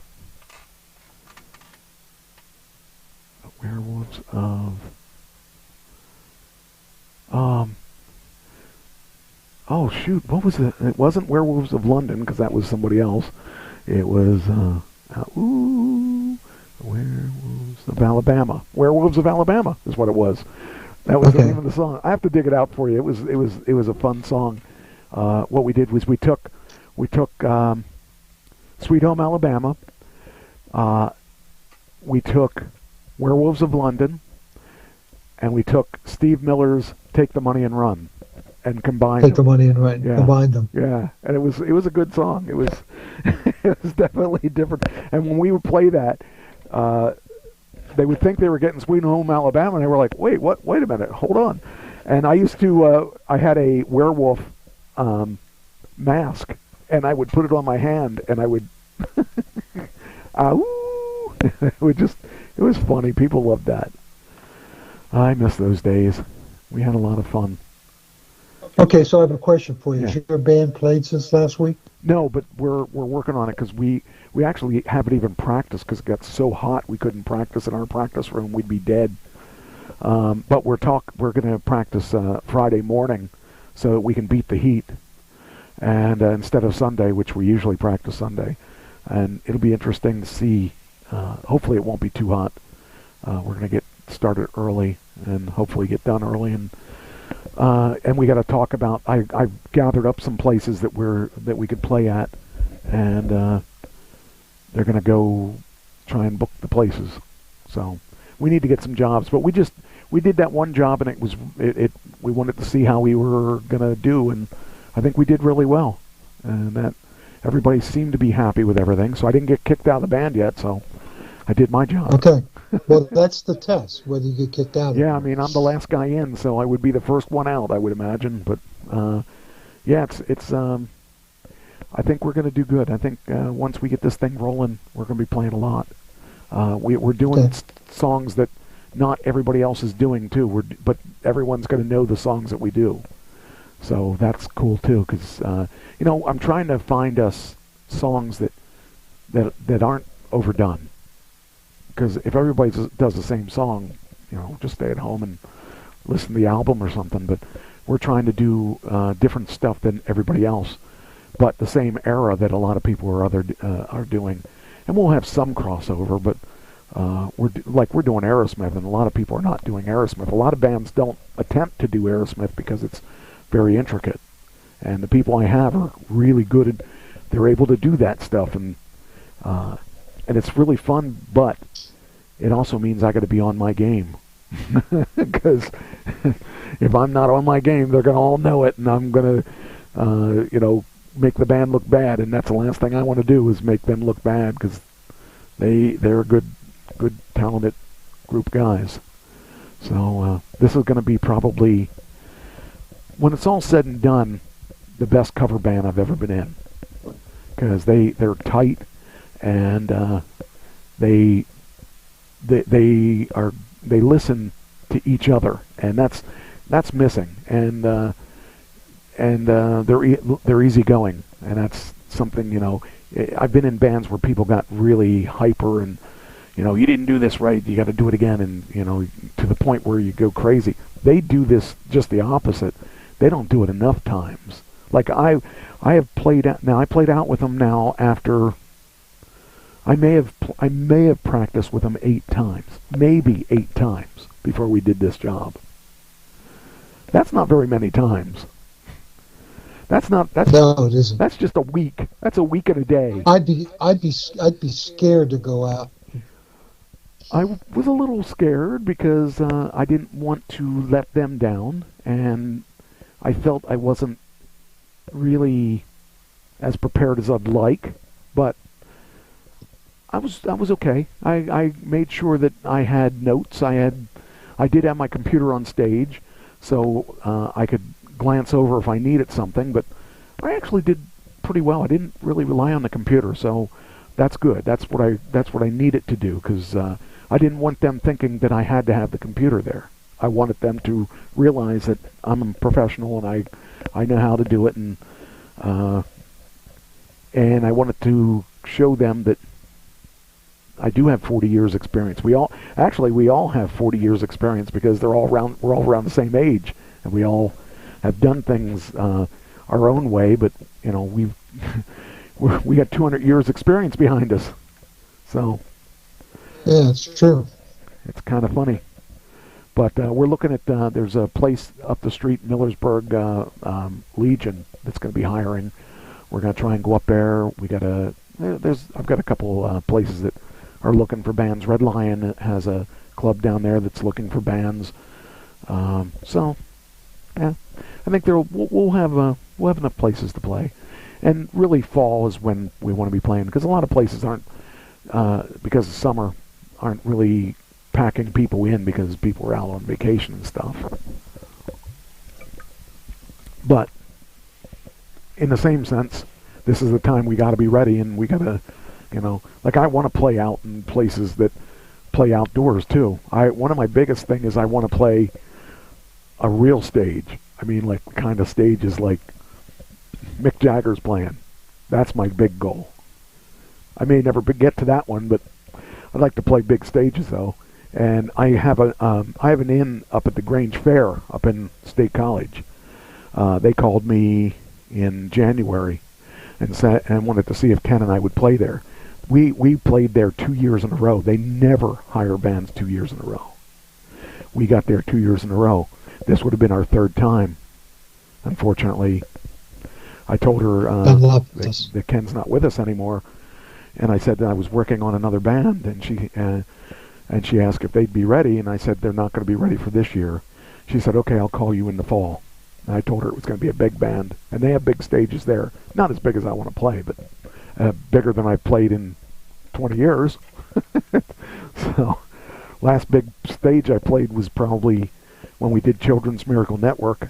We played a big stage on there. That was fun. So, yeah. That's the kind of thing that gets my blood boiling and gets me all into it. And this was fun because this is the first time I played out since I lost the weight too. So I was curious as to how I would do. I was exhausted by the end of the night because it was really hot. It wasn't as hot as it's been, but it was a little hot, and I was all sweaty and stuff. And I was really curious as to how I would hold up, being much older now, but much lighter. And I did. I survived, and I thought that's cool. I'm glad that I can still do it because even though all my body parts are falling apart, I was able to make it through the whole night. So. It's an age thing, Mike. It's an age thing. I know, believe me. And but I felt good. I felt that next time I'll be better because I'll be my back brace I couldn't wear during the night because I don't know why I was having problems getting my back brace kept slipping. My pants kept slipping down because of my back brace, so I had to take my back brace off because they didn't pay me for that part. So we had to keep the pants up, and. But I regretted it at the end of the night because my back really hurt then. But I still hung around, helped them pack everything up, and there's this video. It shows the drummer showing up, and he has a cart full of drums and stuff. Then you see the bass player. He has his bass slung over his arm, and he's bringing in his bass amp. And then you see you don't see the singer anywhere because he doesn't have to bring anything, so he just ends up, he's coming in, but you don't know where he's at. Then it shows the guitar player, and it shows a tractor trailer backing up. Well, we were kind of like that, except that our guitar player didn't have a tractor trailer, but the drummer had all the equipment and he had all the PA stuff. But once we start playing out, I will be so happy because I'll be able to do what I miss the most. I really love to play out more than anything in the world. I just love it. I feel like if there was ever anything that I wanted from the age of 5, it was to be a musician. And when I saw that Ken wasn't going to be around anymore, I thought I was done. And it's nice to know I'm still there and able to play, and I was able to play well enough that they want to keep me. That's good too. So, and I think that's good, Mike. I actually sound better now too because I took a year off. I didn't sing for a year. I didn't even listen to music for a year because I couldn't. My emotions were all messed up, and I couldn't really listen to music, so I listened to all talk radio and stuff. And now I'm back to listening. Well, that can be damaging. That can be damaging to them. Yeah. Oh, by the way, I was going through YouTube, and I was looking for Led Zeppelin stuff, and they had a 5-hour Led Zeppelin video. I haven't got through it yet. I'm at 2.5 hours. I love it, though. It's so cool. It's so cool to see them. I mean, it's funny watching Breaking the Band, knowing what was going on behind the scenes. Gives you a different perspective on the music than just listening to the music and loving the music. When I used to listen to it, I would be thinking, man, how great do they sound together, and how tight they are, and how they have all this talent. And I'm thinking, wow, that is such a good band. I'd love to be in a band like that. No, I wouldn't. After I found out all the things that were going on in the background, where Robert Plant couldn't stand being around Jimmy Page, and Jimmy Page couldn't stand being around it gives you a whole different perspective of the music. But they made such good music. Yeah, it's funny. I mean, I guess Plant's 77 now. And he's still out there. And I think about that. I think, wow, I've watched him since I was, I guess I was probably 17 or 18 when I started hearing their music, because I was a late bloomer on that stuff. And wow, it's just hard to think of that, because here we are 40 years later or whatever. He was probably in his 30s when I first heard him. Just really crazy stuff. So yeah. Oh, okay. Here's the next one. Oh, you got any more? No, I'm done. Okay. Let's go. Here's a good one. This is really good, actually. Queen just sold their catalog. They sold their catalog. Yes. $1 billion? Higher. Really? They made a lot of money. And poor Freddie didn't get any of it because Freddie's gone. But they sold it for $1.2 billion. $1.2 billion. I'm at a loss. I mean, like, that's just crazy money. How do you think of that how do you come up with that number? How many members are in Queen? Oh, Freddie's gone, but how many members are in Queen? Well, I mean, the 6? Guitar player. No, I think guitar player, drummer, bass. I think that's it. The 3 original members. 3 original members. Yeah. And you got to think that the singer's not getting that. So that 1.2 billion is divided between the government and 3 people. I would say probably. They may have given him the singer, what's his name, some of it, but I'm sure he didn't have any public. Well, it was for the publishing, so yeah, I'm sure that who probably got it. I may be wrong. It probably is all Brian May, because he did most of the writing. Yeah. So I don't know how much the other guys did, but I would imagine he gets the bulk of that. What would you do with $1.3 billion? Or even a third of that, even a fourth of that? I mean, I can't even... I'd open up a foundation with most of it in the foundation. That's what I would do. That's a good idea. I don't know. I would probably... I wouldn't buy 4 houses and... No, I would 13 boats and an airplane. And I'd buy an East Coast... I'd buy a Tesla. I'd buy an East Coast and a West Coast house, and maybe a Florida house, and then I would give money to people that need it. But I don't really. I mean, even now I think about if I made it big in movies, or if I made it big in music, or if I somehow made whatever a lot of money.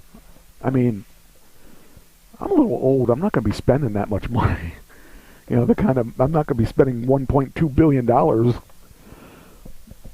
I couldn't see that. I just don't even know what I would spend that on. I would have to give some of it away. I'd take care of my family, what's left of my family. I used to ask God if I could win the lottery, if I could play the lottery and win the lottery. See, I'd set up this foundation with 3/4 of the winnings going into the foundation. And then my family and I would just sit there and choose people to give it to, or organizations to give it to. That would be our job from then on out.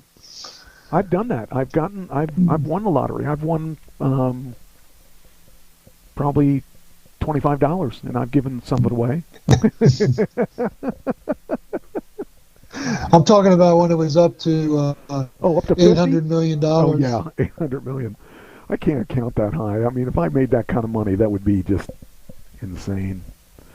I don't know. What would I buy? I mean, do you know some lottery winners spend it all? Mm-hmm. Yeah, they get huge sums and they spend it all. It's the poor people that get that influx of money, and then they blow it.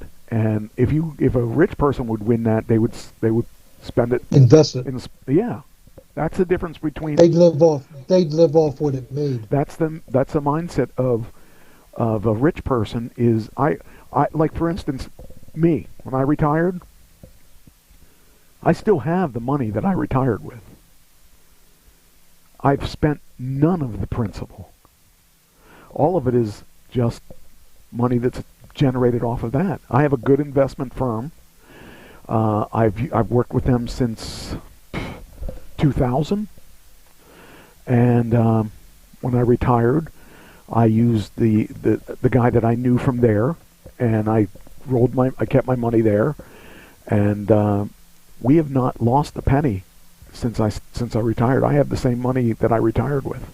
I'm living off the investments, and so it's kind of funny that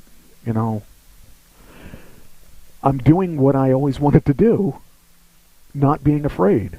although I got to honestly say that I am afraid, and my biggest fear is not having it. And well, it's not having it. It's the idea is that you don't want to live in a van right. again. That's what I always say to people. I just don't want to do that, and chances of that happening are pretty slim, but it could happen.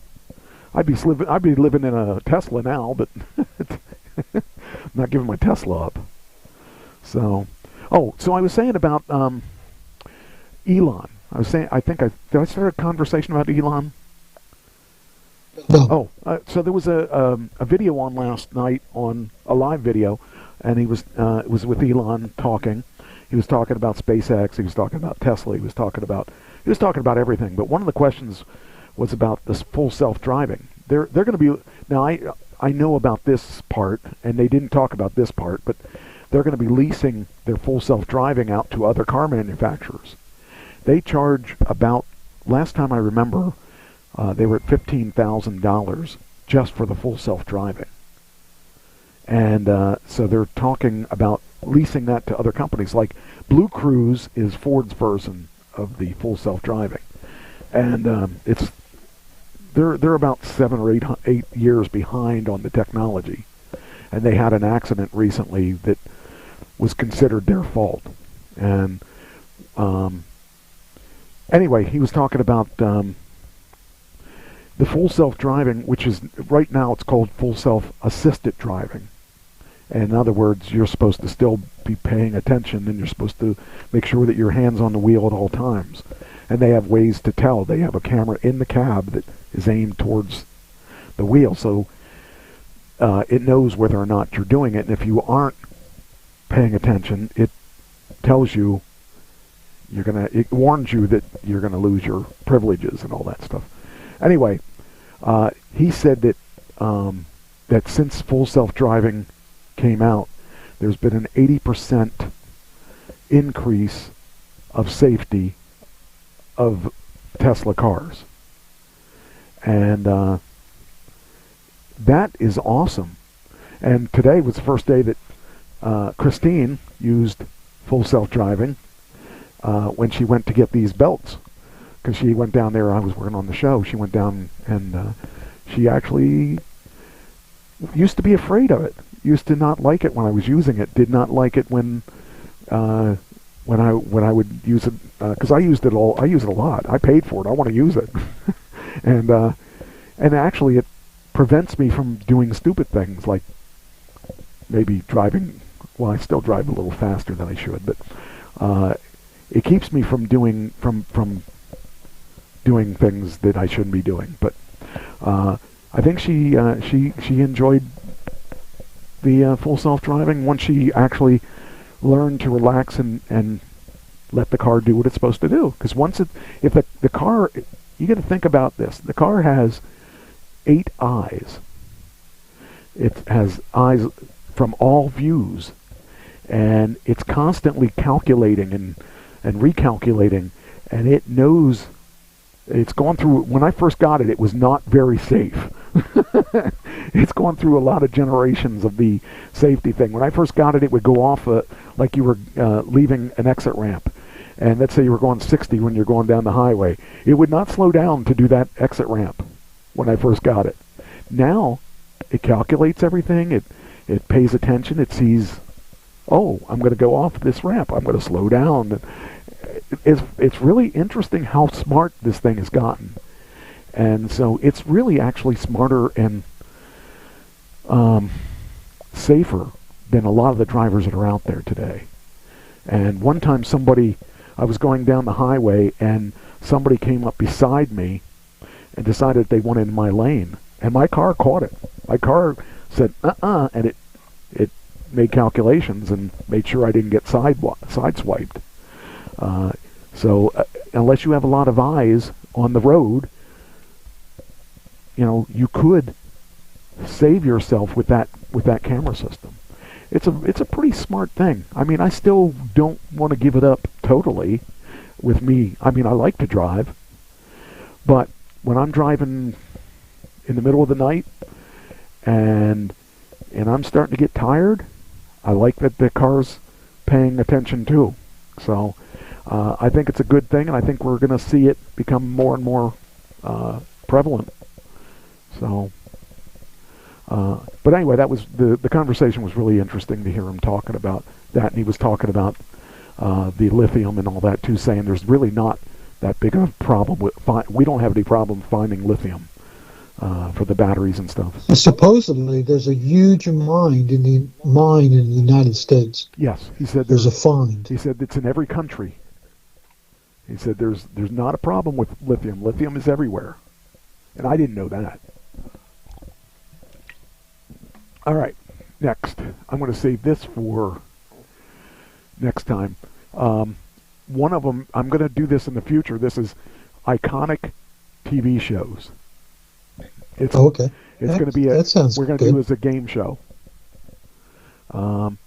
Also, this I think, if this is what I think it is. I think I did. Oh, come on, you're not going to open, are you? Need you to open that. It's not going to open. Oh, wait. Okay, so talking on the top bands, I was trying to find the the actual website that that I found the original article on, and there's a whole bunch of websites on it, but I couldn't find the one that I took it from. One of the things I found on this was most influential bands of all time. Then I looked at that to see what they thought. They said the Beatles. Of course, everyone says the Beatles because it's true.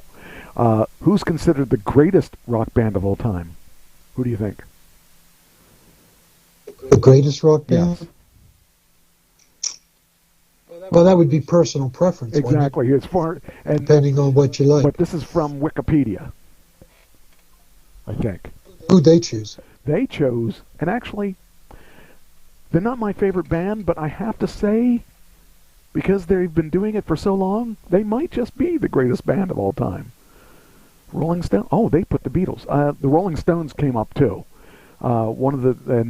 Because they're still. I was going to say the Beatles. Yeah, I mean everyone's going to say the Beatles because they are. Who's the five? I just know the Beatles. Who are the? What are the five? What are the five-piece rock bands? What are the five? What's that mean? Oh, that's probably. Oh, here is. What's the most notorious rock band of all times? Notorious? Notorious. And that depends how you define notorious. Yeah. Because if I defined it by certain standards, that would put the Who and Zeppelin on that list. Because if you're talking about reputation, they said that was Motley Crue. So depending how they're figuring it out. Is Metallica the greatest band ever? Which I would say no, but some people would. And they're the biggest metal band ever on the planet. They might be the greatest metal band. Yeah, well, and I would consider them one of my favorite metal bands. Because, like, in the... and actually it says, where does Metallica rank all time? They put them as the number 41 according to the... which one did they read that from? One of those was because the Master of Puppets album was apparently really. That's like asking who's the greatest guitarist of all time. That's a very personal. Right, and here it says who is the number one rock band. I mean, come on, that's everyone's going to give a different answer, but they said the Rolling Stones. You got to give it to them because they've been doing it longer than everybody else, and they were. Yes. In fact, they did it so long. They didn't. They used to have Rolling Stones in the band. They were just stones that were rolling down the band. I don't know. But who's the number one American rock band of all time? The Eagles. I would agree with that. Maybe. Yeah. Yeah. Who's the most successful band ever? I don't even know the answer to these, by the way. That'd have to be the Beatles because of what they sold there. Successful. Might be the Beatles. It might be. Let's find out.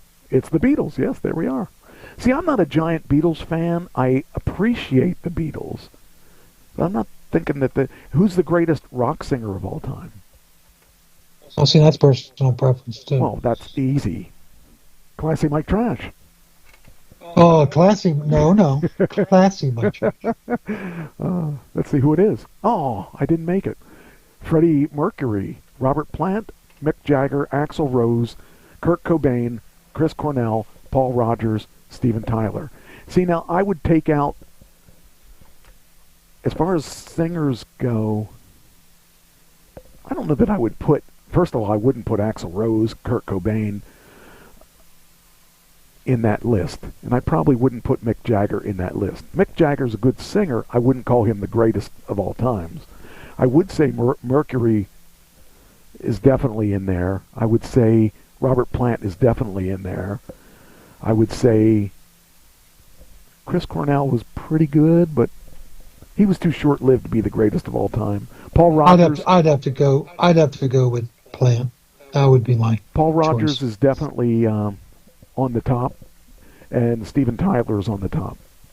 But there's a couple that I wouldn't put in that list. Which is the greatest song of all time? How can you even... I don't know why they even put that out there, because, I mean, everybody's going to say something different. Who's the king of rock music? Elvis. Elvis. There we go. Which band is better than Metallica? I mean, really? That's all personal. I don't see things like that don't make sense. If you use something like record sales or something to qualify it, you know, or what their music's worth when they sell the like the rights to it. $1.2 billion. Metallica. I think that ranks up there. Yeah. What makes Metallica so unique? It says here, Metallica is now 42 in the 41st year. The band was a progenitor, along with Slayer, Anthrax, Megadeth, and the thing is, Slayer, Anthrax, Megadeth, I didn't like any of those bands. Metallica, I thought was good. At least they're interesting to me. It took me a while to get the hang of what they were all about because of the name. But once I listened to the music, I thought, okay, I got it. Okay, makes sense. Who sold more albums, Metallica or Van Halen? Metallica. Says the top best rock bands of all time. Okay, that doesn't answer the question. Oh, did I hit the wrong one? No, where's that question at? Oh, I hit the wrong wrong answer. Metallica outsold Van Halen. Who is considered the greatest rock band of all time? The Who. I think that's a statement. That's not a question. It's a statement. No. The greatest, according to the Rolling Stones, this guy said the Beatles second, the Who, ZZ Top, Genesis, Led Zeppelin, Pink Floyd, and Guns N' Roses are their top 8. I would agree with the majority of those. I don't think I'd put Guns N' Roses in there. See, for me, on personal preference, it would be Floyd. Okay, yeah, they're in the top because I'm a Floyd guy. I think there's times that I like them more than others, but for consistency, I have to put Led Zeppelin up there, and I want to say the Who too, because they were diverse, and they're two of my favorite bands too. So they went from punk to actual melodic songs, and Pink Floyd definitely had a nice variety of stuff that they did too. Because if you listen to their earlier albums, they had a lot of more obscure stuff, and they were the first ones I think that did the concept album. They're at least among the first that did the concept album. Sure. But I think they're probably... Who do you think is... What's that? Go ahead. No. I was going to ask you a question. Finish what you were saying. Well, just the concept album was with Barrett when he was in it. I think he was one of the first people to put out the concept album, and then they just kind of ran with it when he I think he died, right? But anyway, yeah, I don't know. What were you going to ask? Who's your favorite jam band?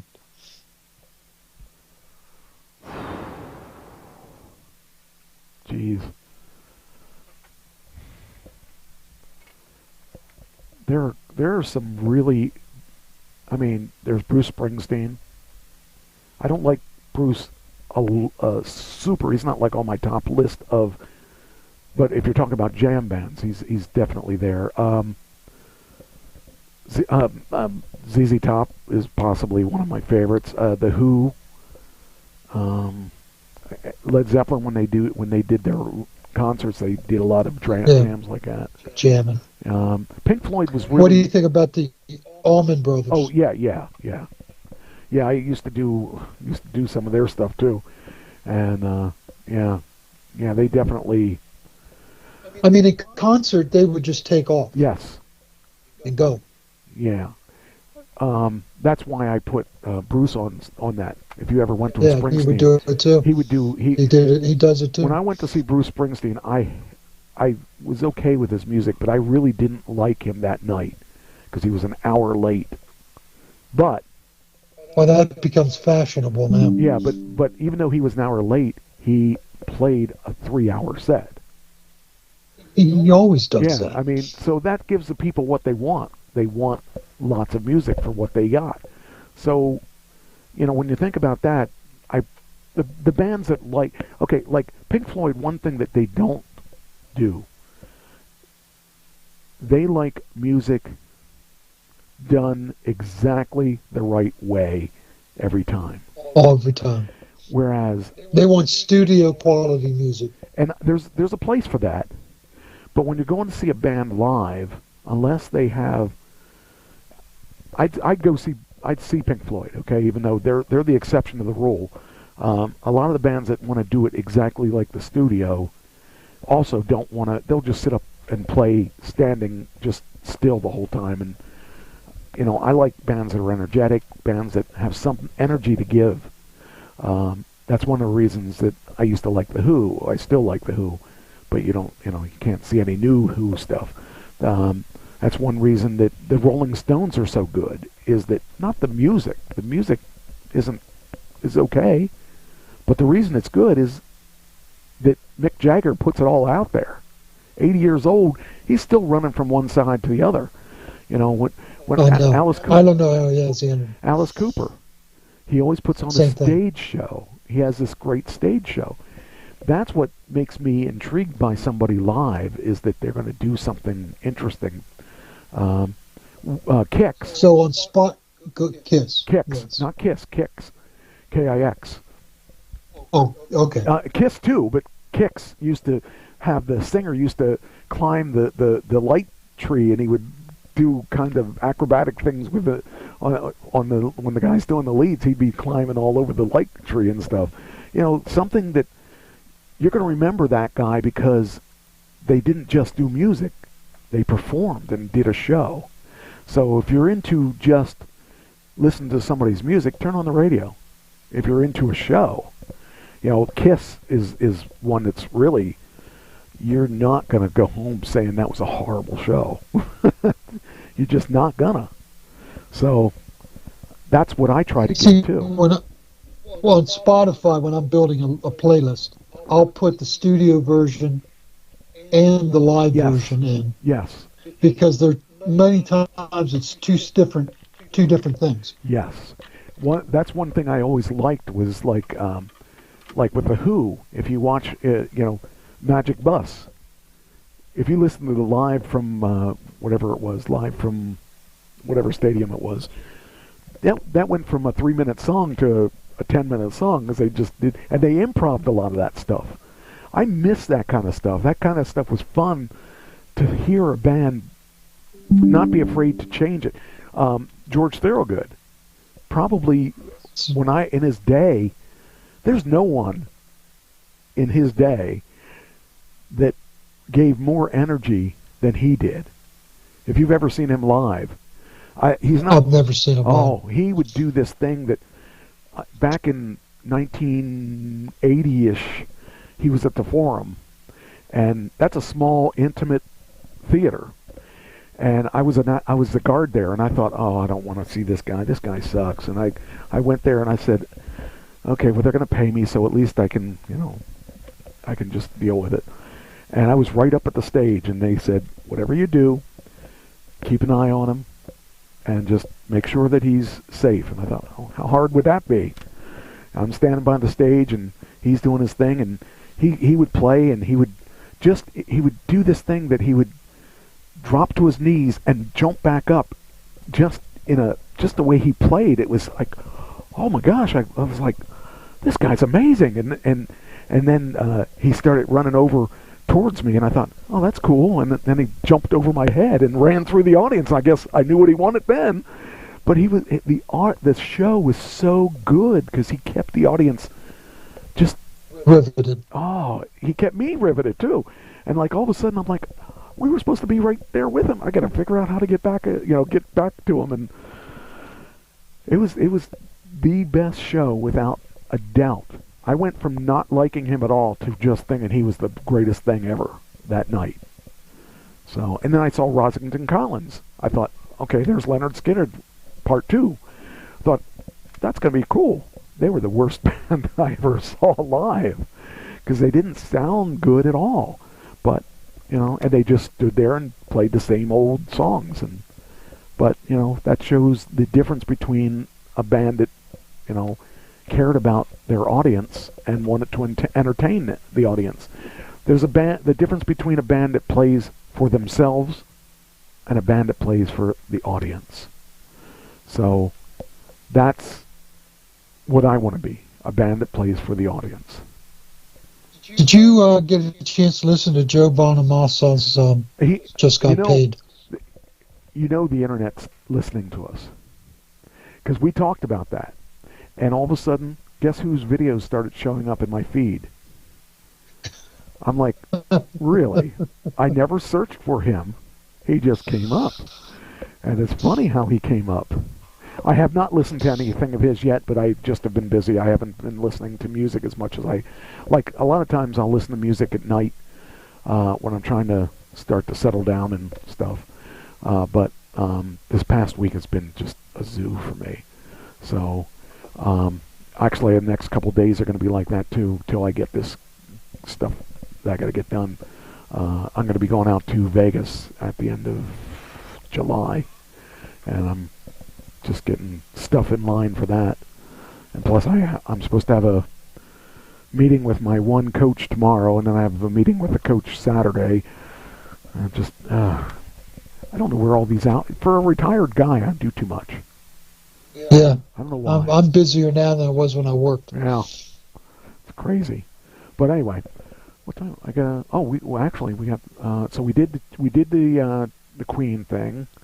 So that's gone. I can take that off the list. We did Robert F. Kennedy. It says, what did he say? Hold on here. He said something. Oh, Robert F. Kennedy failed to qualify for the debate. So, and I think if he would have been there anyway, he would have share shifted more than anything. It wouldn't be making an impact. Probably would hurt Biden, I would think, more than it would Trump. There's a lot of Republicans that are looking at him. Yeah. Well, maybe he will be the reason Trump... Anti-Trumpers are looking at him. Yeah. I guess I didn't think of it like that. That's probably truer than I thought. Yeah. He might end up helping Biden. I never thought about that. I thought of it kind of in the other way, but for some reason I didn't think he would. Yeah, you're probably right. I don't know. Do you personally, if he were to get to be president, do you think he would do okay?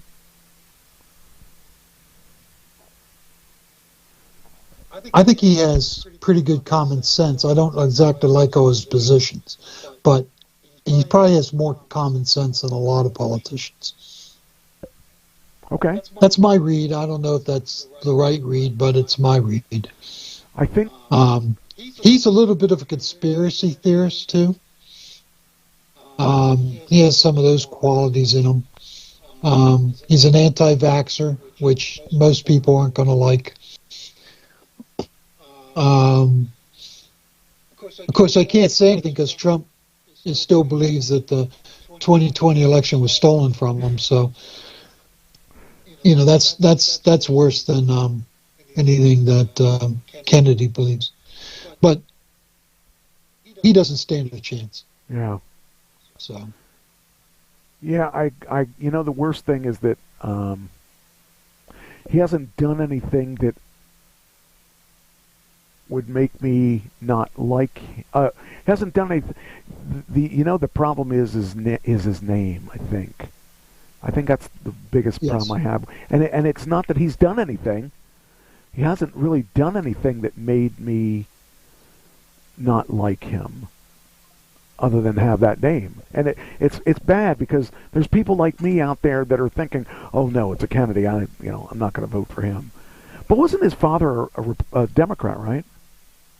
They're all Democrats. Okay, well, Kennedys yeah, but isn't Democrats. he a Republican? No, he's an independent. Yeah, but wasn't he trying to? He left the Democratic Party to become independent. I thought he left the Republican Party to become independent. Not Kennedy. Not. See, and the whole family came out against him. That's the other thing that I thought was interesting. When your family isn't going to support you, but I mean, not that I would be, not that that's ever happened to me. But yeah, that's interesting. Okay. Okay, so we'll get rid of that. Then we got. Oh, there's going to be a postage. Actually, I said this in my RIP for Sutherland. There's a postage stamp coming out with Donald Sutherland. Now it's a Canadian postage stamp, but still, it's kind of cool. So there's a joke going around the internet.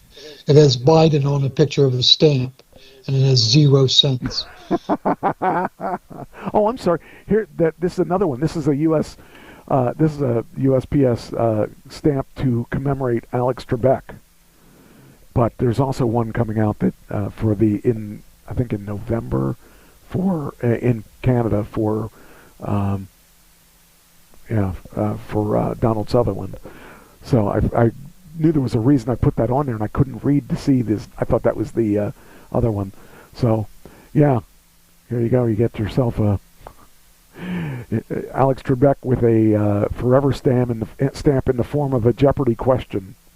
This naturalized U.S. citizen hosted a game show. So that'd be cool. I think Alex would have appreciated that. Dude, that's what you're known for. You're known for the questions. So that's funny.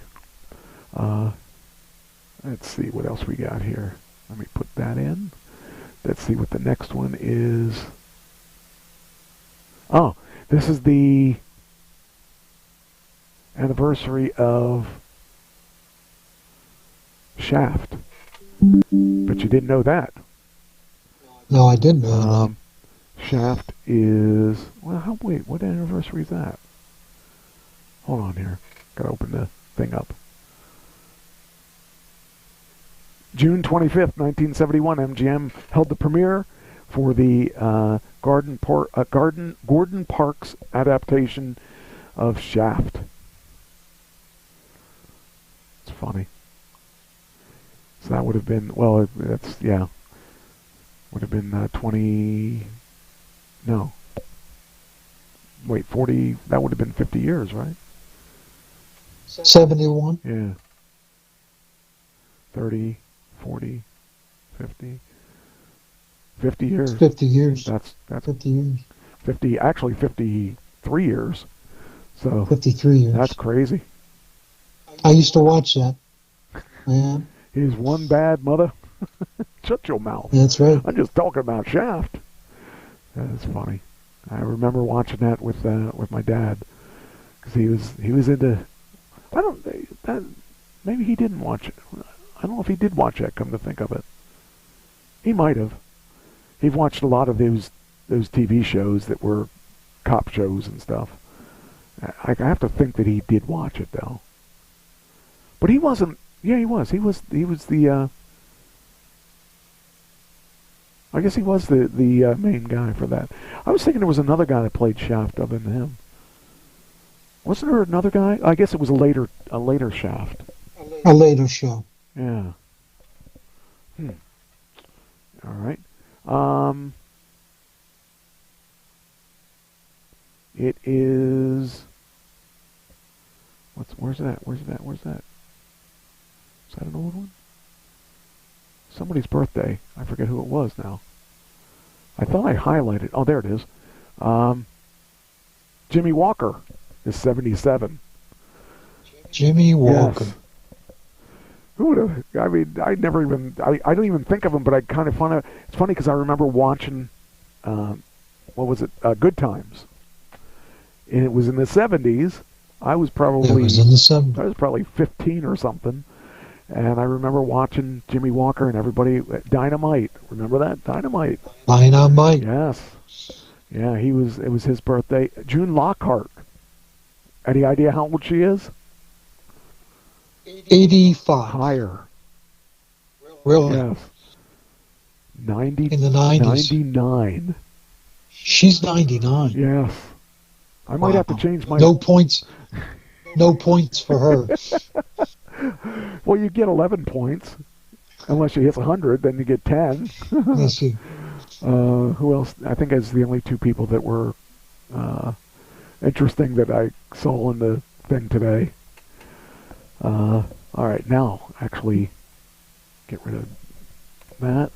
Now we're on to the regular stuff. All right. Oh, I didn't show the... do you want to see the video of me getting hit? Yeah. Well, I've seen it. Oh, you did? Do it okay. again.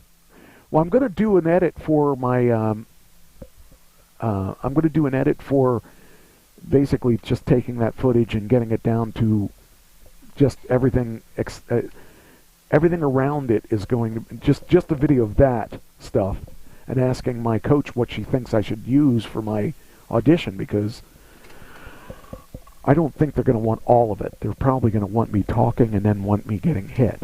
But I did three segments in that show, or two segments. One segment to open the show. Then see, I'm a good guy now, so I had to open the show to show that I'm a good guy.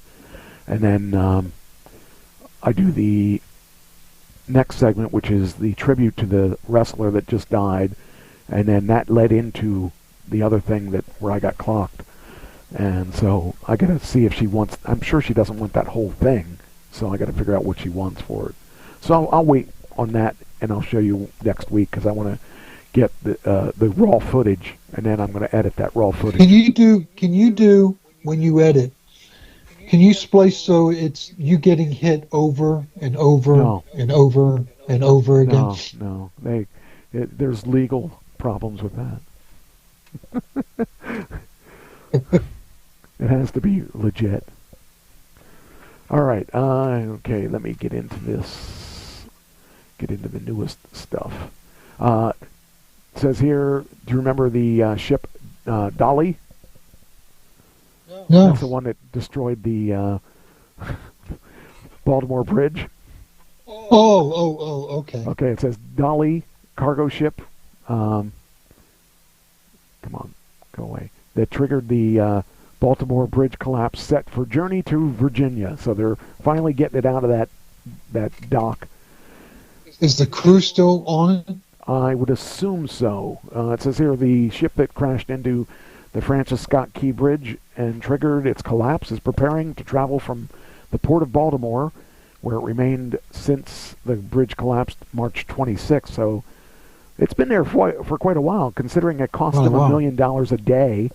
Oh no, that's what the port cost. $1 million. I think it was $1 million a day is what it was. What they said. It might have been higher than that though. That doesn't seem like it should be that little. Says here said that it will the Coast Guard said it will oversee the safe and secure voyage of the motor vessel, and the 87-foot Marine Protector class patrol board home ported in Virginia Beach will provide a 500-yard safety zone around the Dolly. So, yeah, whoever owned that ship, man, they have had that out of commission for a long time. I had 1,500 containers offloaded to reduce the draft. That's crazy. So, it says fully... How did they... Wait a minute. Oh, okay. Do you know how many other people lost money? How about the people with stuff in those containers? Yeah. Merchandise, inventory. Yeah, that was a shame. I mean, not to mention the lives of the people that were working on there. That's just crazy. Just gone. Yeah. Just gone. They were just gone. Yeah. I mean, I'd hate to even think about, as cold as that water was, especially, I hope they died quickly, because I wouldn't even want to, think about, if you're in your car and you've got so much air in that car, that's a slow way to die. I can't even imagine. I wouldn't want to die that way. I want it to be quick, and I don't want to have to suffer. So that's just the opposite of what they did, I'm sure. But yeah. All right, next.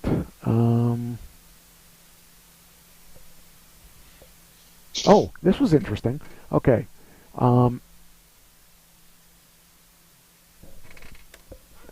The Mexican, it's called Chipotle Mexican Grill. Is that the regular Chipotle, or is that a whole other thing? I don't know. Well, I think it is. I think they're going to have a 50-to-1 stock split. 50-to-1. If you had one piece, 50-to-1. Wait, is that the other way? Are they going the other way? 50. Yeah. If you have one stock, you get 50 stocks.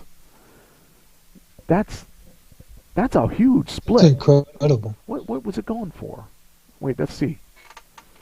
If you owned this Chipotle, holy cow! One stock was $3,283. Wow. That's freaking insane. I almost want to sell right away just to take the win. Yeah. I can't even imagine what they... wow, I never thought that. I mean, one piece of stock. Oh, imagine if you bought that early. You know, let's say you bought 100 shares. Jeez. That just doesn't happen in today's market. But I guess it does. That's crazy. $3,283 a share. Splitting down. If you bought 100, and if you had 100 shares. And bought it at, what, $10 a share or whatever it was at that time. Jeez. Who would have thought that would have made that kind of money? They must be popular. I might have to take a look at that stock. Maybe not now, but keep an eye on it anyway. Because, I mean, people are buying that kind of food. Jeez. I never imagined it being that much. I can't eat there. It's too spicy for me. I've never eaten Chipotle. I don't know what it is. I don't know. I mean, I don't know why I never ate it, other than I don't eat much. I don't eat Mexican food for the most part. I've eaten tacos. Okay, so it went from $3,194 to $6,389 each. So even at $63 for food, that makes me want to buy it now. I never would have imagined that. But I mean, chances are it's not going to stay there. So I just am amazed at that 50-to-1. I've seen stock splits 5-to-1. I've seen 10-to-1. I don't think I've ever seen 50-to-1. I'm sure they happen, but I just have never seen that. And I would have never thought about that as a food. Oh man, a lot of people eating that stuff. We may not eat it, but somebody's eating it. Somebody's eating it. Yeah. My family loves it. I mean, I eat tacos occasionally, and they got to be bear tacos. They can't be, I mean, not tacos made of bear, but, but. I wonder if that does actually sound good. Gonna have to find me a bear. See if it makes good tacos. Okay. All right, what's next? Yeah, I saw that. Oh, they went public in 2006. I thought they would have been older than that. And then there's the fashion. You know how you've heard of Temu, right? Of what? Temu? Yeah. Okay, well, there's another company in China called Shein, Shein. They're going public in the United States, I think. Here it is. They filed for they filed for an IPO in London. So we could see another company making big bucks there. Because I'll tell you what, say what you want about Temu, where they have that stuff. A friend of mine was showing me all her different earrings and stuff that she bought for like $2 and stuff, and it was really nice stuff. But of course, that was made by 5-year-olds. And so I mean, if you don't mind your stuff being made by kids. So did you hear about TikTok? I did hear something. I might have even an article on it. What are you hearing? Well, the company ByteDance is saying that there's no way they can find a buyer by the end of 9 months. Let me see what my article is. And if their lawsuits don't work, they're going to have to shut it down. Yeah, here's TikTok. I did have an article there that I wanted to talk about. Yeah, forcing the sale. I guess that's exactly what you just said. That's what I had. That's what I had. It said sale or ban law here, and it says and U.S. national security concerns here, and it says Justice Department is set to respond with next month with oral arguments scheduled for September. TikTok boasts more than 170 million subscribers, active users in the U.S. and over 5 million U.S.-based businesses. I don't know. I think that it's. I think it's. I don't know. I think that it's kind of weird that the government is worried about TikTok. So. Well, my only comment on that is there were a lot of senators and congressmen that were against the ban until they had private security meetings where the government laid out its case. Okay. All of them changed their mind. Okay. Well, I mean, if I knew more information, as that it's dangerous. That's the only thing I'm saying, Mike. They all changed, or most of them changed their mind, and that's for Congress to speak as one is strange. Yeah, that is. Doesn't happen much. Yeah. Well, they're not telling us enough information. No, they're not. And those users are going to be furious. I wouldn't mind it because I really hate TikTok. And I don't know why, but I just don't like it. It just drives me crazy. Fisker, which was one of the first EV companies, is up for bankruptcy. Aims to sell its assets. Now, Fisker, I think they're a Florida-based company, if I'm not mistaken. It says, let's see here. Fisker filed for bankruptcy protection late on Monday. The company, founded by automotive designer Henrik Fisker, flagged doubts about its ability to remain in business in February.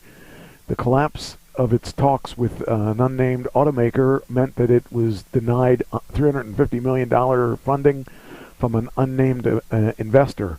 Actually, I knew about Fisker back in the early 2000s because I thought, oh, wow, this is really interesting watching an electric car. Will it ever catch on? And I guess this one didn't catch on like it should have. It said Fisker filed for bankruptcy late on Monday as the U.S. electric maker looks to salvage its operations by selling assets and restructuring its debt after burning through cash in an attempt to ramp up production of its Ocean SUVs. The hyper-competitive EV market has seen several companies, including Proterra, Lordstown, and Electric Last Mile Solutions, file for bankruptcy in the past 2 years as they grappled with weakening demand. That's because none of them are able to give what Tesla's giving. Tesla's doing. Tesla's trying to. They're not trying to dominate the market so that they're the biggest player. They're trying to make it available to people so that the other people can come in, because there's no way that anybody wants to be the only player in the electric market. There's got to be more than one to sustain the product. And even though Tesla has the largest amount of chargers out there and the fastest chargers out there, they're now sharing them with the other companies out there, giving access. If you have a Ford or if you have a Chevy or if you have one of the other manufacturers out there, you can now charge at a Tesla station, which before we had our own proprietary connector. But now even the Aptera, which is coming out now, slowly it's rolling out. They filed a petition with the government to make the Tesla the standard, and it got approved, and Tesla approved it and everything. So Tesla chargers are now the place to go because you get the fastest charge. The difference between the other chargers and Tesla is that when I first got my car, it took me easily 2 hours to charge my car, and now I can do it in 15 minutes. Wow, what a difference! Yeah, a big difference, because it's now 250 kilowatts. I think they are up to 350 kilowatts now with some of the newest ones, I think. And but you got to make sure that the car decides what rate to charge at. If you're not capable of having a fast charge, it'll bump down to the fastest charge you can receive. And if you're in a position like this past weekend, I had to stop for a quick charge, like 5-minute charge, to get home because I was running around. I ran down to Maryland and ran back up here and had to do a bunch of errands and stuff. And then I saw a stray dog, and I was driving around trying to find that stray dog, and I said to Christine, I guess we're going to have to charge because I'm way lower, because I had in my head the amount of charge that I needed, and I only charged that far. Well, it charged a little bit more than that, but this dog thing, this little Scotty dog was running down the road, and I was trying to find him again because he looked like he was lost, and he looked like he was probably a stray, and I wanted to save him, but he ran into the woods and never came back out. But all these cars were stopping. He was running right down the middle of the road and stuff. I didn't want to see him get hurt or hit or anything. So I was looking around the neighborhood to see if I could find him. Anyway, so it says here that Fisker, the hyper-competitive EV market, has seen several companies, including, it said there, the collapse of the talks with the automaker, which they claim, Reuters said that it was probably Nissan, meant that it was denied $350 million in funding from an unnamed investor, which was probably Nissan. Lots of other companies, or like other companies in the electric vehicle industry, we've faced various market and macroeconomic headwinds and have impacted the ability to operate efficiently. In the Chapter 11 bankruptcy filed in Delaware, its operating unit Fisker Group Inc. estimated the assets of $500 million to $1 billion and liabilities of $100 million to $500 million. The 20 largest creditors include Adobe, Alphabet's Google, and SAP. The filing showed that. So they had really cool cars. I mean, the ones I saw actually looked pretty sporty. So I'm really surprised that they ran into issues. So they went public in 2020, but like I said, I've heard of them from early 2000s. So I was kind of surprised that I actually looked at their cars when I was looking at cars. So, yeah, it's a shame. Okay, so that's that. What's this?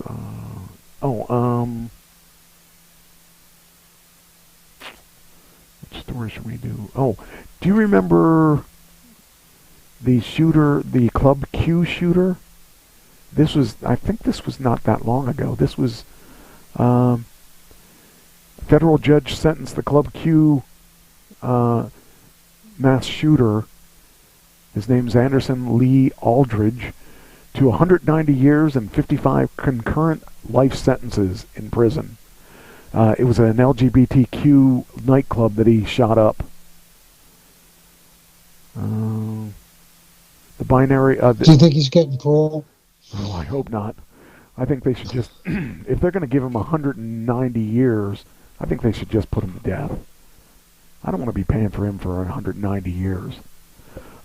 He's a 24-year-old. He pleaded guilty to 74 hate crimes and gun charges. He killed... I forget how many people he killed. He killed... There's another guy with an AR-15. He killed... Oh, here it is. Killed 5 people and wounded 19 people. The shooter was tackled. Oh, this was the one that was out in California. I think the bouncers and stuff tackled the guy when he was on his way out or something. And, it was Colorado Springs. There it was. Okay. I kind of remember this. Wasn't that long ago. But, yeah, I'm glad they put him away. People like that, I don't know. It's not like you can redeem this person. All he's doing is taking up space and taking up money. So, yeah, I'm not exactly favorable of that. What's your thought on... I never really asked you this. What is your thought on the death penalty? I am philosophically for it, but it is misused. Too many poor people have been given the death penalty because they've had rent-a lawyers. And I think it's with DNA testing, we're finding that people that have been executed were not guilty. So in that respect, then I'm against it. But I am not against it philosophically. I mean, this guy here, he's captured. Yeah, if someone deserves a death penalty, he deserves a death penalty. He went in there looking for a hate crime. He was looking to create chaos. And someone like that, you can't fix something like that. You know? Well, even if you could, and even if he could be rehabilitated. He doesn't deserve freedom. Right. So, I mean, he may come to Christ, he may find religion, he may do all those things, but and I also, like you, don't like the fact that we're paying for his life. Yeah. He's 24, he could have 70 years, 80 years, living off of taxpayer money. Yeah. I mean, people like that have no regards for someone else, and just it wasn't somebody attacked him and he did it in self-defense. He went in there and became the issue and killed a lot of innocent people. 5 innocent people, but 19 people were shot. So, you know, he was looking for trouble. I think this is kind of interesting. Rare lunar standstill will illuminate Stonehenge this week. Now, the reason that is of special interest to me is because of my band called Stoneface, but that's... But, you know, I just kind of thought it was neat. A unique celestial lunar standstill event will be observed on Stonehenge this week with a live stream available on YouTube on Friday, the 21st. Oh, that was last week. Oh, I missed it. Oh, well. The famous monument is known for its alignment with the sunshine on the summer solstice, which occurs this year, Thursday, June 20th. This year, however, there's an added phenomenon. One of the southernmost moon rises during a rare luniscence or major lunar standstill. So that would be kind of cool to see it. I wish I would have seen it, but obviously I must not have paid attention to it that closely. Of course, I think I was doing the show last Thursday or something and took the article for the show for this week. I mean, like I didn't know how busy I was going to be this weekend, so I started the show early. Started writing the show early. It's the only reason I even knew about it. But that could be really kind of cool to see that kind of rare thing happen. Rare occurrence. Yeah. Because I don't know how often it happens. It must be every 18.6 years. So now I got to wait till I'm much older to see it. It's probably on YouTube though. Chances are they said it's on YouTube, sure. Yeah. Everything's on YouTube. Yeah, it is. I mean, geez, I was watching old episodes of WKRP, the whole thing. Cincinnati. Yeah, the whole thing without commercials. It was like, wow, this is, and something else showed up in my stream too recently. It was another old TV show like that, and I didn't want to watch it because if I start watching it, it'll start populating more. So I don't know. It'd be funny though to see some of the old shows that we thought were awesome back then. They probably, although WKRP still has a lot of its pizzazz, but I didn't realize how racist some of that stuff was. It was perfectly acceptable. Yes, that's the thing that surprises me is how acceptable those things were. Yes. That's what I grew up seeing. Today you'd be canceled if you said anything. Yes, I mean the way they dressed Venus Flytrap was very stereotypical. Yeah. It was weird because I was, back then that's all I knew of what the black culture was. The things that was a stereotypical black culture. Yes, and the first black person positive role model was Link of the Mod Squad. That's the first good guy that I saw, and I'm like, oh, that's cool. They got one of the black guys to help us white people. That's the first thing that comes to mind because I was a kid then, and that's all we ever saw on TV, and that's the stuff that my dad would say, like, just kind of racist kind of things. Not that he was, I mean, I don't blame him because that's what we were shown on TV, but you couldn't get away with that kind of TV programming today because it we're smarter now. I don't even know how to, if someone from this generation, a kid that's in his 20s, watches a TV show from when I was in my 20s, they would have every right to be upset, and even if they were growing up in that era, they had a right to be upset. And the thing is, so I like Leonard Skinner, but Leonard Skinner's been accused of being a racist band because they played in front of a Confederate flag. Yes. You couldn't get away with playing in front of a Confederate flag today. That's because most people don't even know. My my older brother used to have a Confederate flag, and he ran in the back of his pickup. And he knew what it meant. I didn't know what it meant at the time. I was like, why is that a big deal? And stupid me. I mean, a lot of us didn't really understand why the big deal. But the black people knew what the big deal was. This country embarrasses me in a lot of ways. So, that's stuff like that, though. It's crazy. Okay. Got a couple more here. Let's see. Oh, this was, where's that at? That one that somebody, Rich sent me one that was really interesting.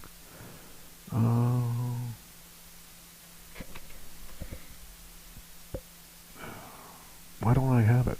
I thought I had it in here. Rich sent me one about down in the beach. He lives in South Carolina at the beach, actually, and talks about. I wish I had that article. Damn, I thought I had that. Where one of the beach police ran over a woman, and I'm like, how do you run over a woman?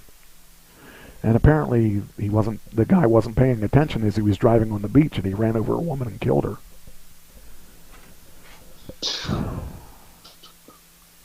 I just, the common sense of people, it never fails to amaze me.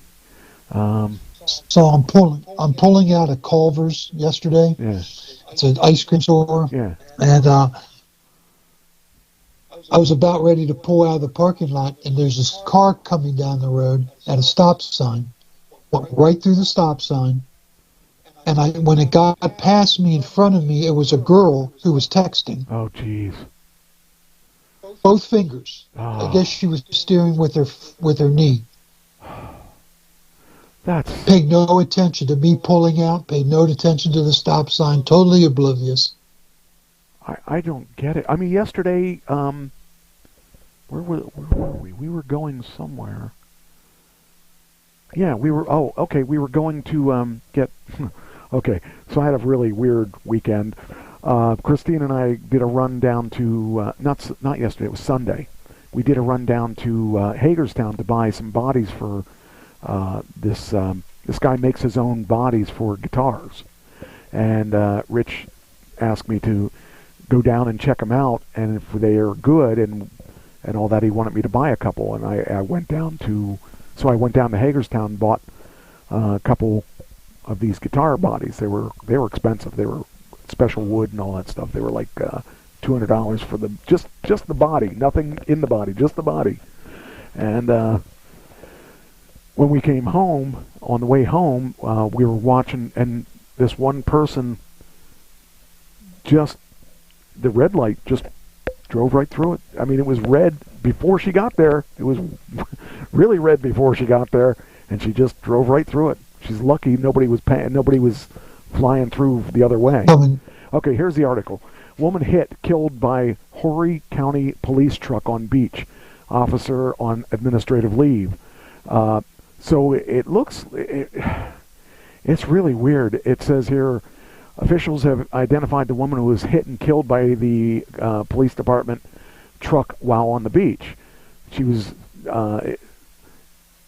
see here, Michelle McSpadden said the 66-year-old Sandy Schultz Peters died as a result of the incident. It says here, the news did not receive a statement of any kind from the police until Friday. In an email, the department acknowledged the South Carolina Highway Patrol investigating the death of the incident. It occurred on the beach Thursday. It was a tragedy. We did not know and we know our community is hurting. Our hearts are with those impacted. But they have a video of the person, and it just, I'm afraid to show it. I didn't watch it, but she is under the car. The guy drove over her. It's not like you couldn't see her umbrella and stuff there. And they were trying to lift the car. I don't understand why they were trying to lift the car. I mean, she was already under the car.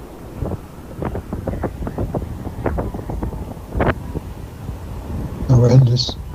Well, they got video of it, so whoever that officer was, that person's going to jail probably, because I would imagine... He's going to jail. Yeah. I would imagine that the person was texting or something, because you don't just run over a person. There's got to be especially on the beach, you got to know there's going to be people on the beach. And she wasn't, like all by herself there. So, I don't know, and I don't understand. So, what occurred on the beach, see, it doesn't say anything about them accepting responsibility or anything. That just is such a shame. That poor woman got up with the idea of going out and enjoying the beach, and she didn't come home. That just is sad in so many ways. So, I don't know. It's really bad when the police officer does that. You can't. I don't know. I can't imagine why somebody didn't do something. Why somebody didn't do whatever they needed to do to make sure that person didn't have. Something like that. They ran over a woman. You had to. If you're anything, if you have a job like that, you can't just ignore that there's people on the beach. I just can't understand. I want to put this in there too. That way I can. There we go. That way Rich will know that I used his article. He did ask me if I used it the other day, and I said, no, I didn't get it till after the show, so if I didn't put it in today, he'd give me a hard time. Almost forgot it. I forgot to put it on my notes. All right, there we go. And put that in Twitter, too. There we go.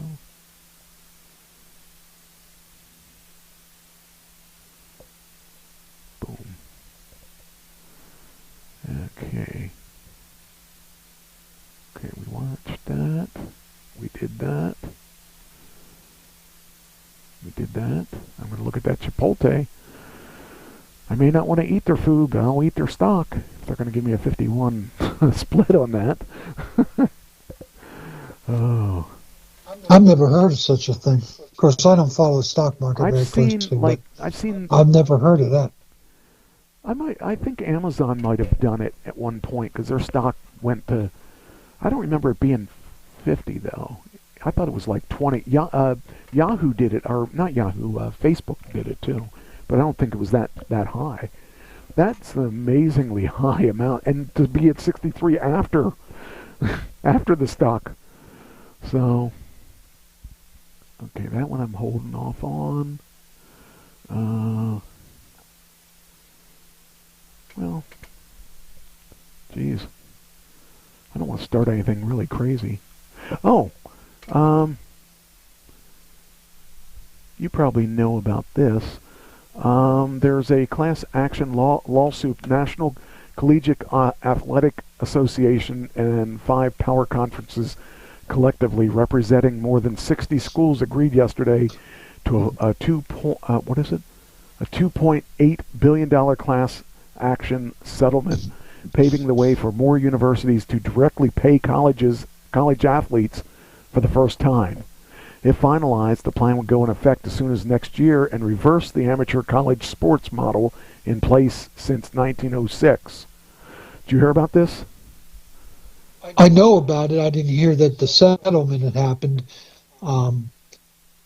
College sports is turning pro. Yes. So that's what it is. A lot of, it's funny because I recently was seeing some stuff about basketball guys talking about how they would leave their college because of the money that they could make elsewhere.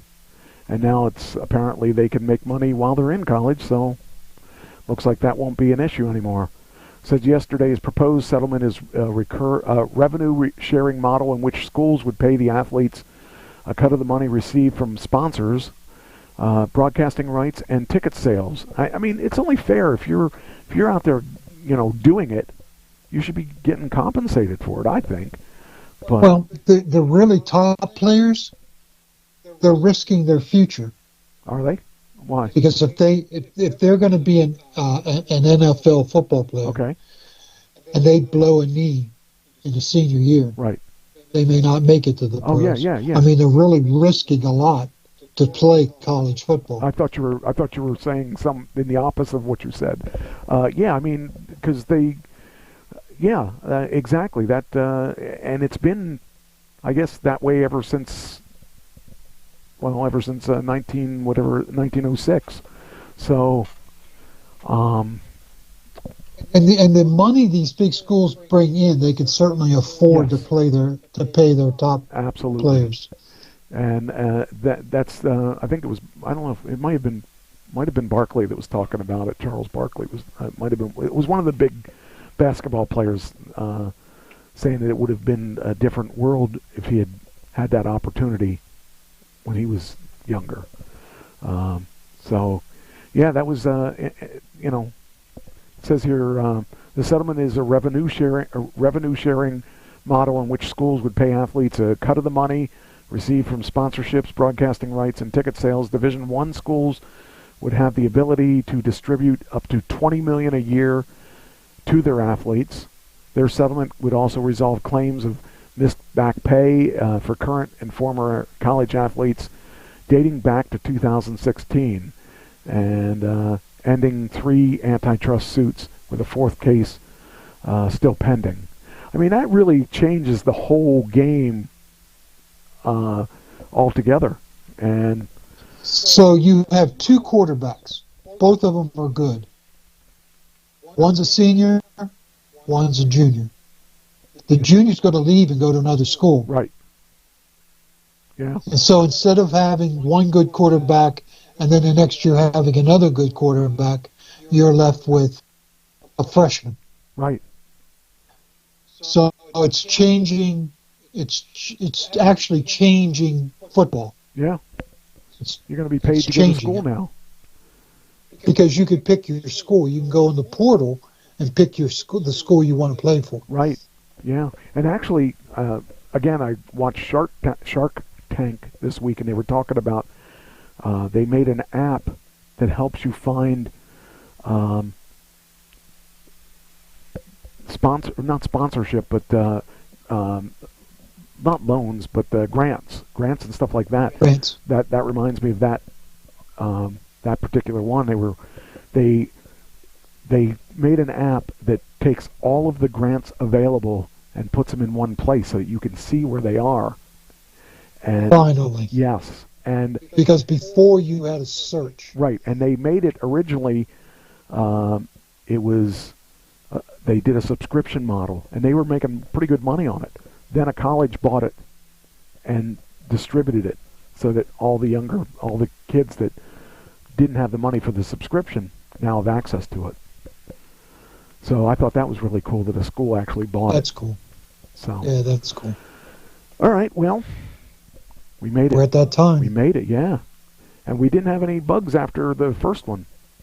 So that's good. And you were able to hear that stuff, right? The videos? I turned the sound down because of the delay. Oh, there was, okay, yeah. Yeah. Okay. So I turned it up when if you would have shown that clip, I would have turned it up. Okay. To hear the That's clip. Good though. That's good because that means that we're on the right track. We just got to figure out. We're on the right track. We'll get it together because there's a couple things that I have in mind that I want to do. I want to do now that I've got kind of the teleconferencing down. I want to have people on, like, from my acting, and talk about them and ask them, do some interviews on them. So I think that'd be excellent. Yeah, or other people, whatever person. You're actually moving towards a decent show, Mike. Yeah. Now I got to get rid of you. No, I think that you give really good content, though. I can't. The nice thing is that I'm going to pull in content that I find and might find interesting, but you've pulled in content that I found interesting that I wouldn't have pulled in because I wouldn't have thought about that. You're giving a whole other side that I think is really good, and I like it. I like it a lot. So the audience, if you're still hanging in, just remember you got to vote against somebody. Yeah. So yeah. Or don't vote at all. Yeah, well, that's a voting against the whole system, so by not voting. It's a shame, but I don't know. I don't know what other solution there is, though, because there's just no one that makes me happy. So. Nope. All right. It's a sad thing. I will. Let's see you next week. See you next week, yeah. And who knows what we'll figure out the next time that I can fix. And hopefully it. Whoops! Oh, I did that wrong. That was. Let's try it again. All right. Talk to you guys next week. And thanks for watching. And we're out of here. Good show, Mike.